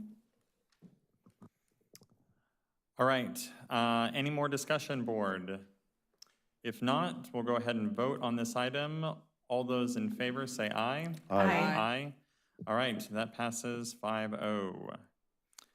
All right, next is the construction and modernization project updates for May 2025. We're just receiving that for information, so we encourage the community to take a look at that update. Next, we have the first reading of board policies. Do I have a motion to approve? So move. Second. Motion by Board Member Diaz, second by Board Member Hasso. Any discussion? Seeing none, all those in favor say aye. Aye. Aye. Aye. Next is the second reading and approval of the board policies. Do I have a motion to approve? So move. Second. Motion by Board Member Diaz, second by Board Member Holguin. Any discussion? Seeing none, all those in favor say aye. Aye. Aye. It's 5-0 and passes. Next, we have a declaration of need for fully qualified educators for 2025 through 2026. So I have a motion to approve. So moved. Second. Motion by Board Member Reyes, second by Board Member Hasso. Any discussion? Question, Dr. Hillman, what is this? Can this be explained a little more thoroughly, please? Absolutely. I'll ask Mr. Crosby, as this is in personnel, to fill in the blanks here. Thank you. Thank you, Dr. Hellman and board. This is a routine item that we do every year going into the next school year.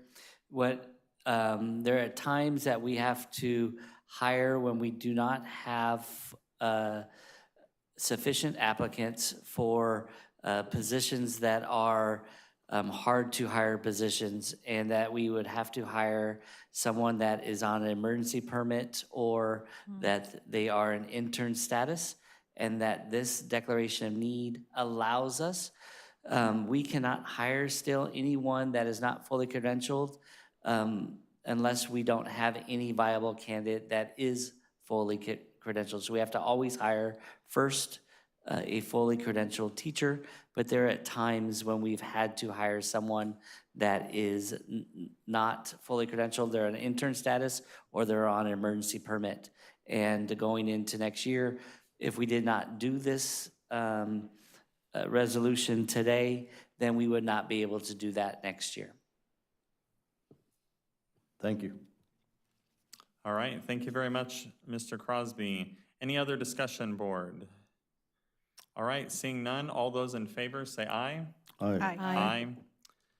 All right, moving on to resolution number 24-24-25, which is terminating services of certificated employee as a result of reduction or discontinuation of particular kinds of service. Do I have a motion to approve? So move. Second. Motion by Board Member Diaz, second by Board Member Reyes. Is there any discussion, board? Seeing none, all those in favor say aye. Aye. Aye. Passes 5-0. Next, Educational Services 15.1, the Duarte Education graduation requirements, adult education graduation requirements, which Mr. Morris spoke about. Do I have a motion to approve? So move. Second. Motion by Board Member Diaz, second by Board Member Hasso. Any discussion? Seeing none, all those in favor say aye. Aye. Aye. Passes 5-0. 15.2, this is the dyslexia screening approved instrument. Do I have a motion to approve? So moved. Second. Motion by Board Member Hasso, second by Board Member Holguin. Is there any discussion, board? Yes, Dr. Hillman, could you elaborate on this, please? Absolutely, Dr. Lawson. And is this new? This is new. It is part of a new law. I'll let Dr. Lawson speak to it a little bit, but she'll elaborate more.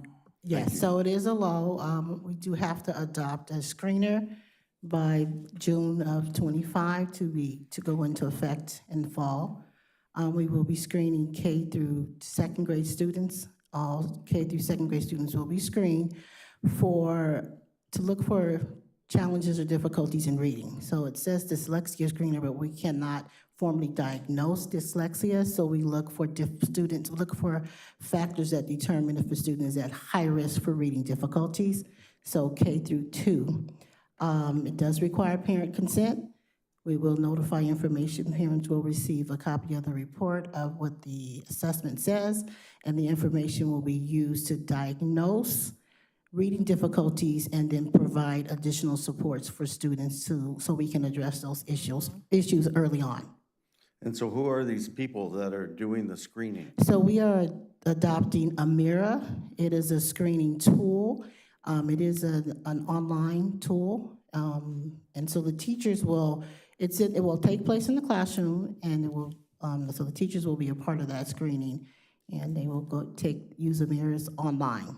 So is this going to be one-on-one or multiple students at one time on the computer? So this one could be up to, it just depends on the way the class is managed, because it's online. So it's not a teacher sitting one-on-one with the student. Students are on a device. Teachers will monitor students as they're working. And so there were 4 options to choose from on the list. And this one was the one that allowed us to maximize the amount of time it took to screen students, so they were not, using a screener that takes like 6 hours per student. So it takes about 20 minutes per student to administer the screening. And it can be done with multiple students at a time. Now, is there funding for this? There is funding for it, yes, and we have received that, and it will be applied to cover the cost for this screener. Oh, great. Yeah. Thank you. You're welcome. And Dr. Lawson, also with this, so you had mentioned that this is not designed to diagnose, just to go ahead and identify people that maybe are at risk. So when and if a student is identified, are they then referred to someone who can diagnose? So what happens is once the student is screened, and just to note, we did pilot it with some of our classrooms here, so some of our teachers actually did trials. So once the student is administered the assessment, the results will come in and determine if the student is at a risk factor, so high, medium, or low. And so if the student comes in as a high factor for reading difficulties, a plan will then go into effect to address the needs of the students, similar to what we do now when we are assessing students at the beginning of the year or throughout the year, and we determine that a student is having some difficulties. We would implement a student study team review or the MTSS process. So we would look at the particular student, identify some interventions to put in place, track the implementation of those interventions, track the student's progress. If the student is responding to the interventions, we will continue with providing those supports. If we see that a student is not responding and they continue to have difficulties, we would kind of follow the same process that we take now. We're looking at the MTSS and the SST process. So it's not a tool to diagnose kids for special education, but if we see that a kid has high risk factors, and once we've implemented a plan of action and we're not seeing any improvement, the information can go as data to support a recommendation if that's what we feel needs to be done. All right, thank you very much, Dr. Lawson. You're welcome. Any other questions or comments from the board? All right, seeing none, we'll go ahead and vote. All those in favor, say aye. Aye. Aye. That passes 5-0. Next is program offerings for summer school 2025. We're just receiving that for information. Next, we'll move on to 16.1. This is Resolution 20-24-25, Temporary Interfund Cash Borrowing Resolution for the 2025-2026 school year. Do I have a motion to approve? So move. Second. Motion by Board Member Diaz, second by Board Member Holguin. Any discussion? Yes. Go ahead, What Mr. What Reyes. is the reason for borrowing this amount of money? Because I think it's at $4 million when we're sitting on quite a bit of money right now. Yes, I'll have Ms. Bell explain why we do these resolutions. So these are resolutions that we bring every year, so we'll have in place in case we have to use them. The first item, Resolution 2024-25, the temporary interfund, is borrowing between funds, because as you know, the school's revenue does not come in at one particular time. It comes in at different periods of time, but while we're still spending money. So if we have to borrow from Fund 1, say if the cafeteria fund, if we had to do something like that, this is in place so we would be able to do that. Are we paying interest on this money? No, it's our money. We're borrowing between funds. This is allowing us to do that. That's what you're saying? This, Okay. this one. I get you now. Is between funds. So Fund 1, Fund 15, we don't have a 15, Fund 12, Fund 13. This like that, allows us to do that. To do this. And so Thank we you. put it in place in case we have to Gotcha. come to you and borrow it. Thank you. You're welcome. All right, any other questions, board? All right, seeing none, we'll go ahead and vote. All those in favor say aye. Aye. Passes 5-0. Next is Resolution 21-24-25, Cash Borrowing Resolution from Schools Pools Fund, Los Angeles County Treasurer for the 2025-2026 school year. Do I have a motion to approve? So moved. Second. Motion by Board Member Reyes, second by Board Member Diaz. Any discussion, board? Yes, so how does this one work? This one is through the county where we actually go to LACO and borrow money, and this does have interest. Okay. And it's what we call a trans, and the last time we did this was in 1920. Not Okay. the year 1920, the fiscal year 1920. I get you. Wow. You're like, what? Wow, you're I know old. nothing about that. Okay, thank you. You're welcome. Excellent. so Okay. Any other discussion, board? Seeing none, all those in favor say aye. Aye. That passes 5-0. Next is an agreement with NV5 Environmental to provide hazardous material surveying, testing. Ooh. Skip number 3. Yes, I did. I did skip number 3. I was just seeing if anyone was paying attention. All righty. So this is the year-end appropriation transfers for the 24-25 school year. Do I have a motion to approve? So move. Second. Motion by Board Member Diaz, second by Board Member Reyes. Any discussion? Seeing none, all those in favor say aye. Aye. Aye. Passes 5-0. All right, now on to the agreement with NV5 Environmental to provide hazardous material surveying, testing, abatement plan, and monitoring services for the Beardsley Dual Language Academy and Mount Olive Innovation and Technology Continuation High School Relocation and Modernization Project.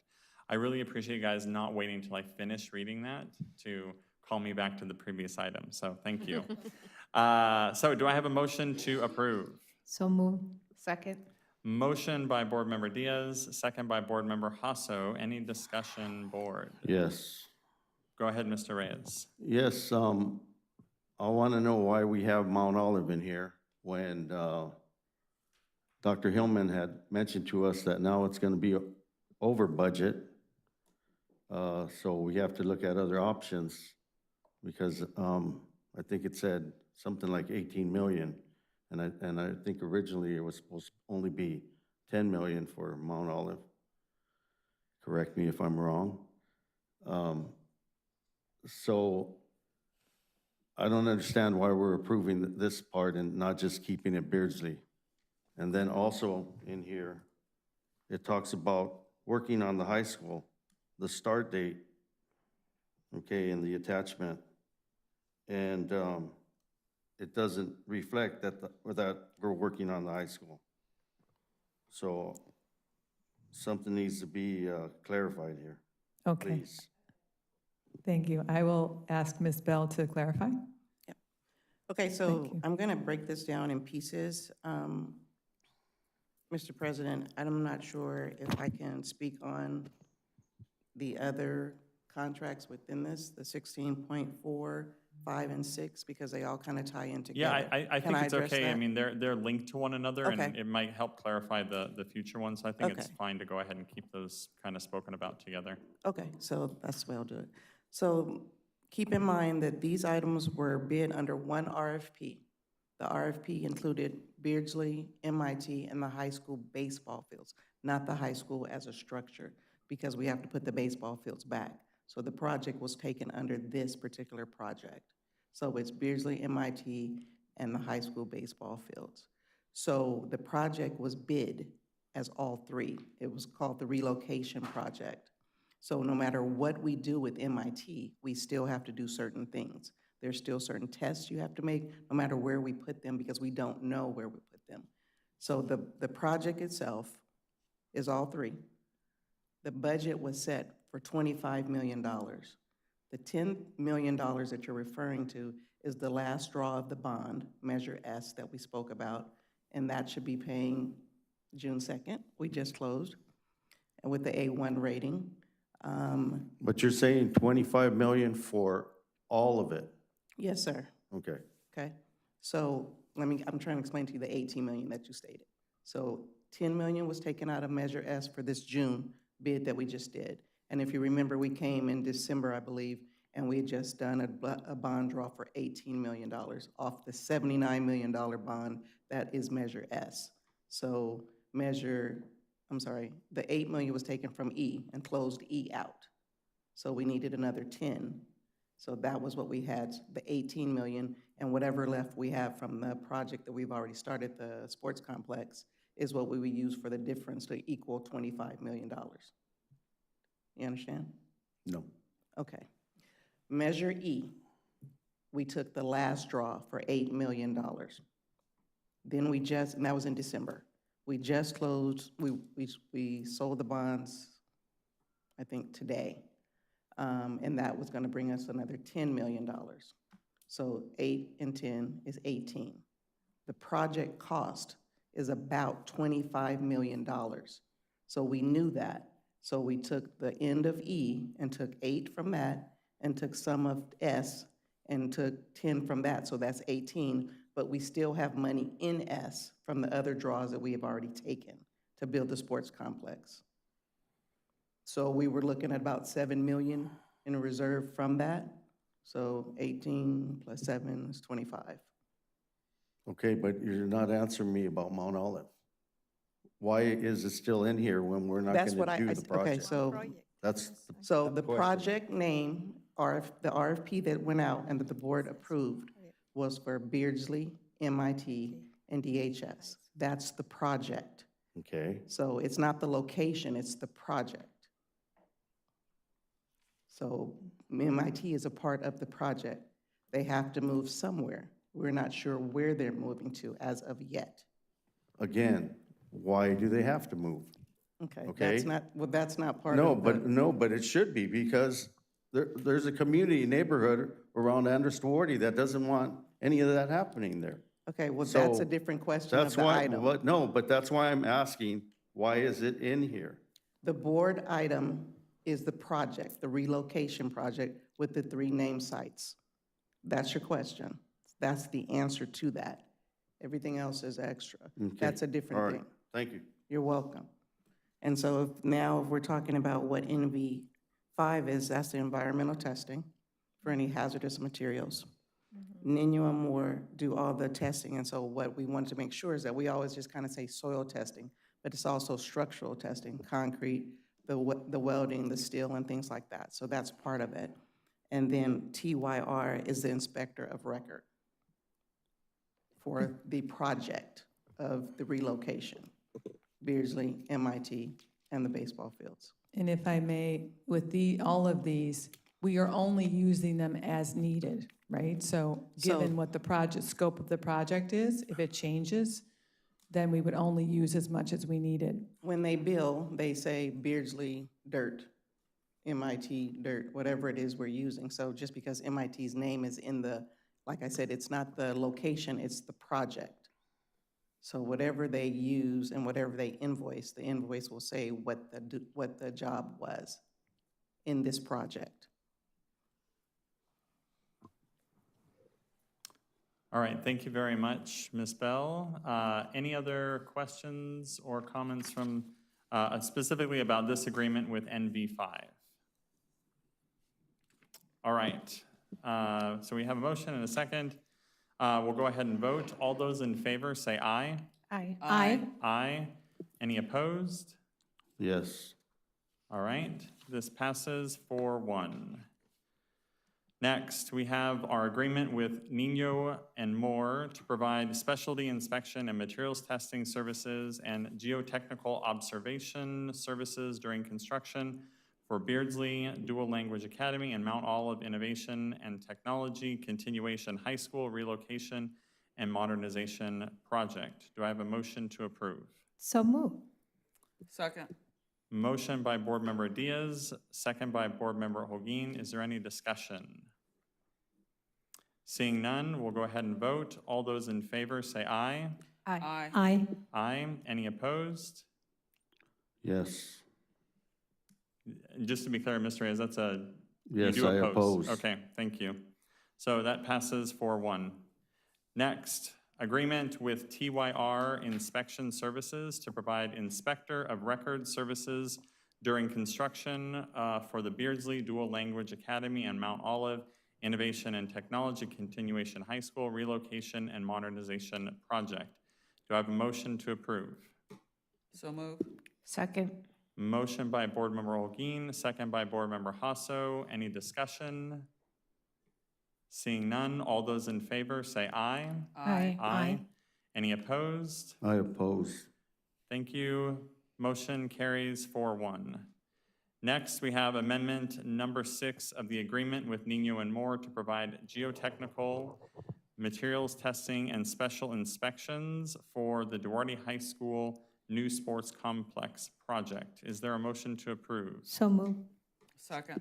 Motion by Board Member Diaz, second by Board Member Holguin. Any discussion? Yes, Dr. Hillman, do we have any, like artistic rendering or, I mean, I don't even know what this is supposed to look like, and we're voting on it. I've never been shown what this is supposed to look like. We'll make So, sure you get. Where do I get that information? I don't know if you've seen anything. Sorry, he said. All right. All right, any more discussion, board? Seeing none, all those in favor say aye. Aye. Aye. Aye. Motion carries 5-0. Last, 16.8, we have Duarte Unified School District's School Wellness Policy Triennial Assessment, and we are just receiving this for information. All right, we are now moving on to our non-agendized items. So we will go ahead and start with, why don't we go in, I do want to, Priscilla, I'm gonna let you close things out. So I'm just gonna give you fair warning there. So why don't we go ahead and start with Dr. Hasso then. All right, thank you so much. just want to start by acknowledging the incredible recognitions that we started our evening with. Really just demonstrating what our district has to offer.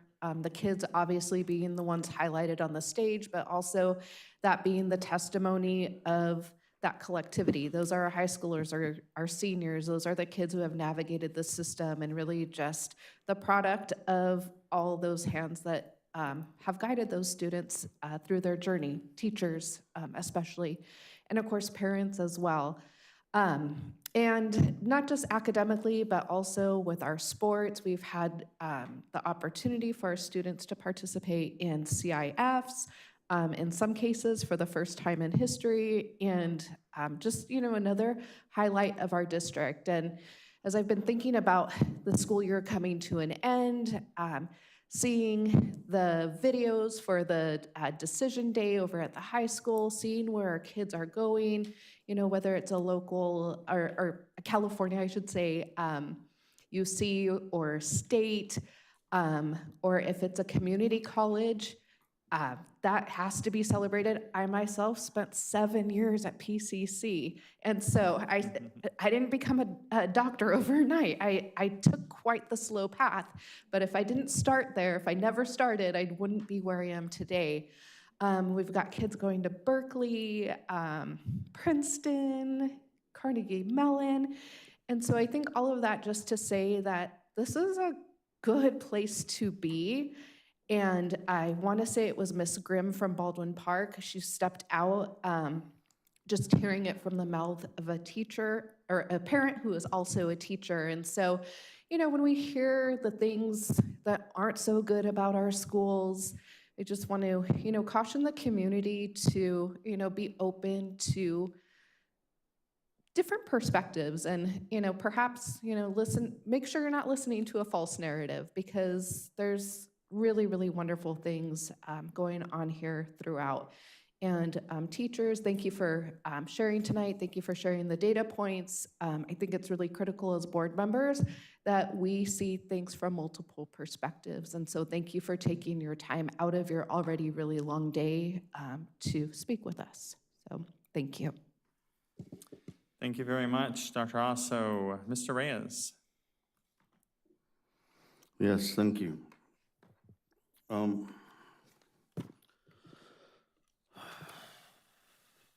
Dr. Hillman, thank you for making sure that ice machine is in and working. A couple follow-ups on what we had discussed in previous meetings. The fencing at Valley View, you had mentioned to us that it was going to get worked on, and it's still the same. The heater, how are we doing with the heater at Northview? And the football field, also, where are we at? Where's the status on that?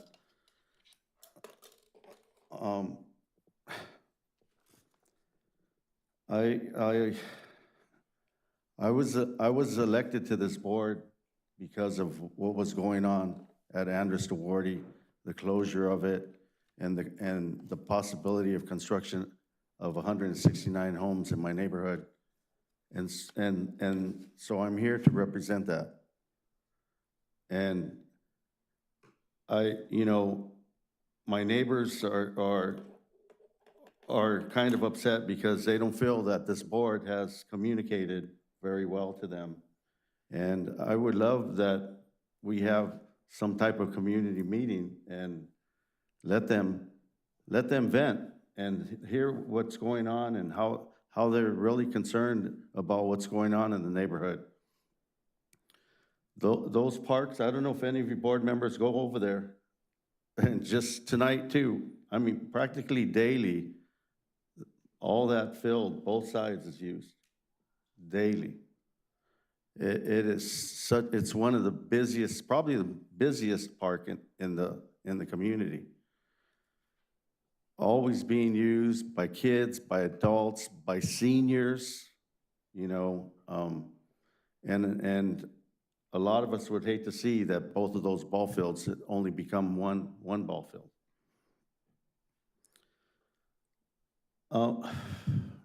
I just hope that, you know, I would really like to see, because parents want a junior high school back.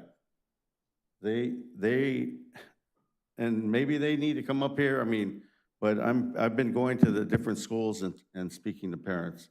They would like to have a junior high experience for their children. And we should really, board, really seriously look at reopening Andres Duarte and turning that into a junior high. And I know we could fill that. I know we can. And that would solve our problem with our teachers needing a raise. Okay, we could make that raise sustainable. 500 students would be over $6 million, and that can be done right away. The construction that you've proposed and approved to go on, that's gonna take, what, maybe 5 years before we see any revenue. This can happen within a couple of years. So I hope that you would take that to heart and think of the legacy that you want to leave behind. You want to leave behind closed schools, you know, unhappy teachers, because I sure don't. Congratulations again to all the students that were here that received recognition. Priscilla, I didn't have the pleasure, I just got back on the board in November. I didn't have the pleasure to be here 2 years with you, but the time that I have, you're something to brag about. Your parents have to be very proud of you. Me seeing you out there in the community and teaching basketball and doing things, and it's like, and seeing you involved and on the softball team, it's amazing. It's like, where does this girl find time to do her homework? You know, the grades that you get, it's awesome. I know you're gonna do well, you know, you're gonna do good things, and I just want to wish you the best and good luck to you in future endeavors. Thank you. All right, thank you. I'll go ahead and go next, and then I'll leave Board Member Diaz and Board Member Holguin to wrap up before Priscilla.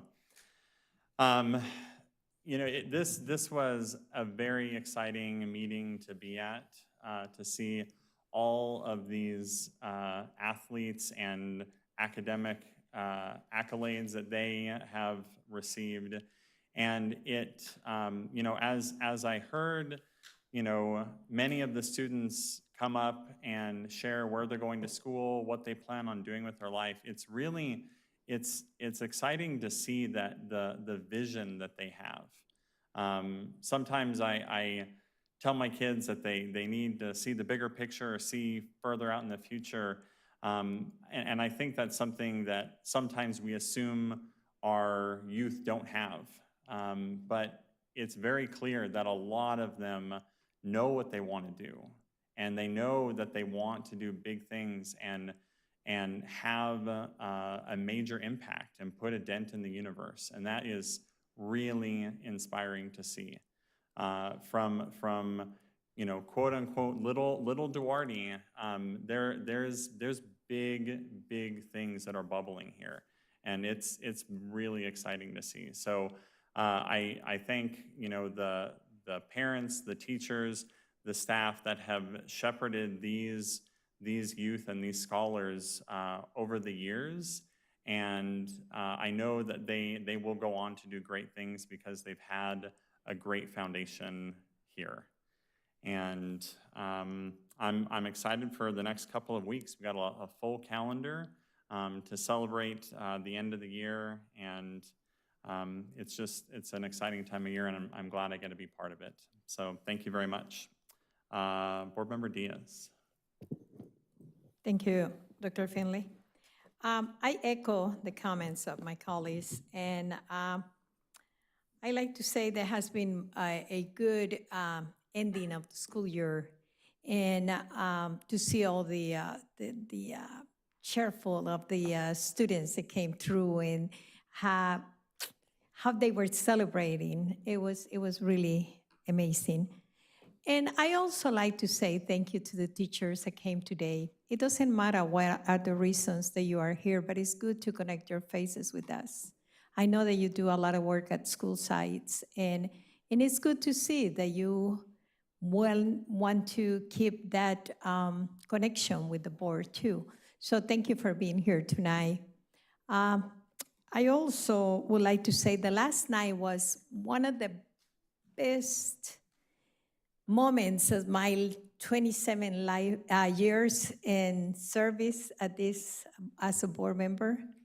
I went to Maxwell School last night. And in 1992, I enrolled my kids at Maxwell School. And to see where is Maxwell right now, even though that I go often to visit Maxwell, last night to see those kids making presentations by themselves about different subjects, it was unbelievable. And I know that today they had a really bigger event where they were they have a group of people that were, help me, Dr. Hillman, with that. I'll just add, today they had a panel. They presented in front of a panel, and the panel were adults, most of them adults. There was a few students, but there were people, myself, administrators from other schools, cabinet members who were, the students needed to present to us, and then we had to give them feedback and evaluate them. And it was, I'm sorry, I'm taking time, but it was remarkable because, in fact, these are 8th graders presenting a problem, research, how they're going to solve the problem, how it's going to contribute to the community. It was remarkable. So I'll stop there. And the reason that I went yesterday is because one of my neighbors came and say, "Are you going to Maxwell?" And I go, "No, not tonight." And they tell me, "You should go. Let's go." So I walked to Maxwell School, and just to see some of the kids saying what they're doing in the classrooms, helping helping the kids at kindergarten learn English. I mean, with English learners, and to see kids that are willing to walk dogs, to do so many things that you take by granted. It was amazing. So I know that Dr. Lassan started working on that project, and it was amazing to be able to be part of that last night. It was just, it was the cherry of the cake, so top of the cake, so thank you. I don't know if we are gonna adjourn the meeting in memory of someone, Mercedes? No? But tonight I would like to ask if we can adjourn the meeting later on in memory of Mary Barrow Summerlet. She was an amazing person that helped around the community a lot. And she just passed away just a few weeks ago. And that's it. Thank you very much, Board Member Diaz. Board Member Holguin. Wow, another year. It's amazing. I can't believe this is my 3rd end of the year now. It's gone by so fast. I've been visiting the high schools. I normally visit them, and I was over at MIT in the last week a couple times during the last couple of weeks, and some of the kids, their cap and gowns were starting to come in, and there's signage. It was so nice to see them so excited, and a couple of the parents that are graduating, they were there. They were still, not sure if they wanted to walk, and the staff there is trying to talk them into it. I mean, it's really nice. Everything, everybody goes above and beyond to help our kids. As everybody said, it's the end of the year. It's exciting. Looking forward to the graduations, all the events. Gonna miss that group. I'm gonna miss Priscilla. I mean, I don't know what it's gonna be like, Priscilla. Had you here 2 years. Gonna miss you, and I'm gonna let everybody go, and I wanna hear what Priscilla has to say. You will be missed, and you have to come back and visit once in a while and report what college life is like. Thank you. Yes, excellent. Thank you very much, Board Member Holguin. All right, Priscilla, you're bringing us home here. Yes. I just wanted to point out real quick that I started at this school district. I went to Valley View up until 6th grade, and then I went to Royal Oaks for 7th and 8th grade, and then I came to Duarte High School. And a lot of those seniors, the majority of them, I'm pretty sure it's only like 3 or 4 of them that hadn't, they started here. They live here. Like, I know some of them live up my street. And it's pretty cool to see how far we've all come. And like you heard, the amazing schools that they're going to and the paths that they're going to take and the decisions that they're going to go on and graduate. And it wouldn't have been done without you guys, your guidance. They don't know it, but I know it. And it's pretty cool to see all that. And I wanted to say thank you again to all of you, the board, Dr. Hillman, the cabinet, Mercedes, and Marcelo. I'm so grateful for all of you. A lot of you, I know you see me at school and you guys put a smile on my face. I get so happy when you guys see me like not here. Like I'm like, I promise I go to school. I promise I go to actual school. I go to my classes most of the time. But the past 2 years have been really, really cool. I didn't know what a school board was. I didn't know what any of this was. I didn't know the importance of your roles and being able to see that, learn with my parents, because we all 3 of us got to learn a lot. And I know they're gonna keep coming here. So it's been pretty amazing getting to do this. I was thinking today earlier, I was like, when I was going through my speech earlier, I was like, I went up to Mr. Ernest because I go up to Mr. Ernest every time before the board meeting or like at school. I'm like asking him like, oh, is there anything else I should add? And he told me, he goes, no, he goes, you got this one. And then I looked at him and I said, it's the last one. And then he said, yeah, it's the last one. And then we both looked at each other all sad. And then he gave me a hug. But I was like, oh. I think this one, a lot of things weren't gonna make me sad. I was telling my mom, I was like, nah, there's so many things that I'm not gonna be sad about. I'm really excited, but this is something I'm gonna miss for sure. So thank you guys. I'm excited. I get to see you guys around. I'll see you guys around. And of course at graduation, I'll be up there doing the Pledge of Allegiance or something else. I don't know yet. We'll see what they have me do. But this has been an amazing opportunity.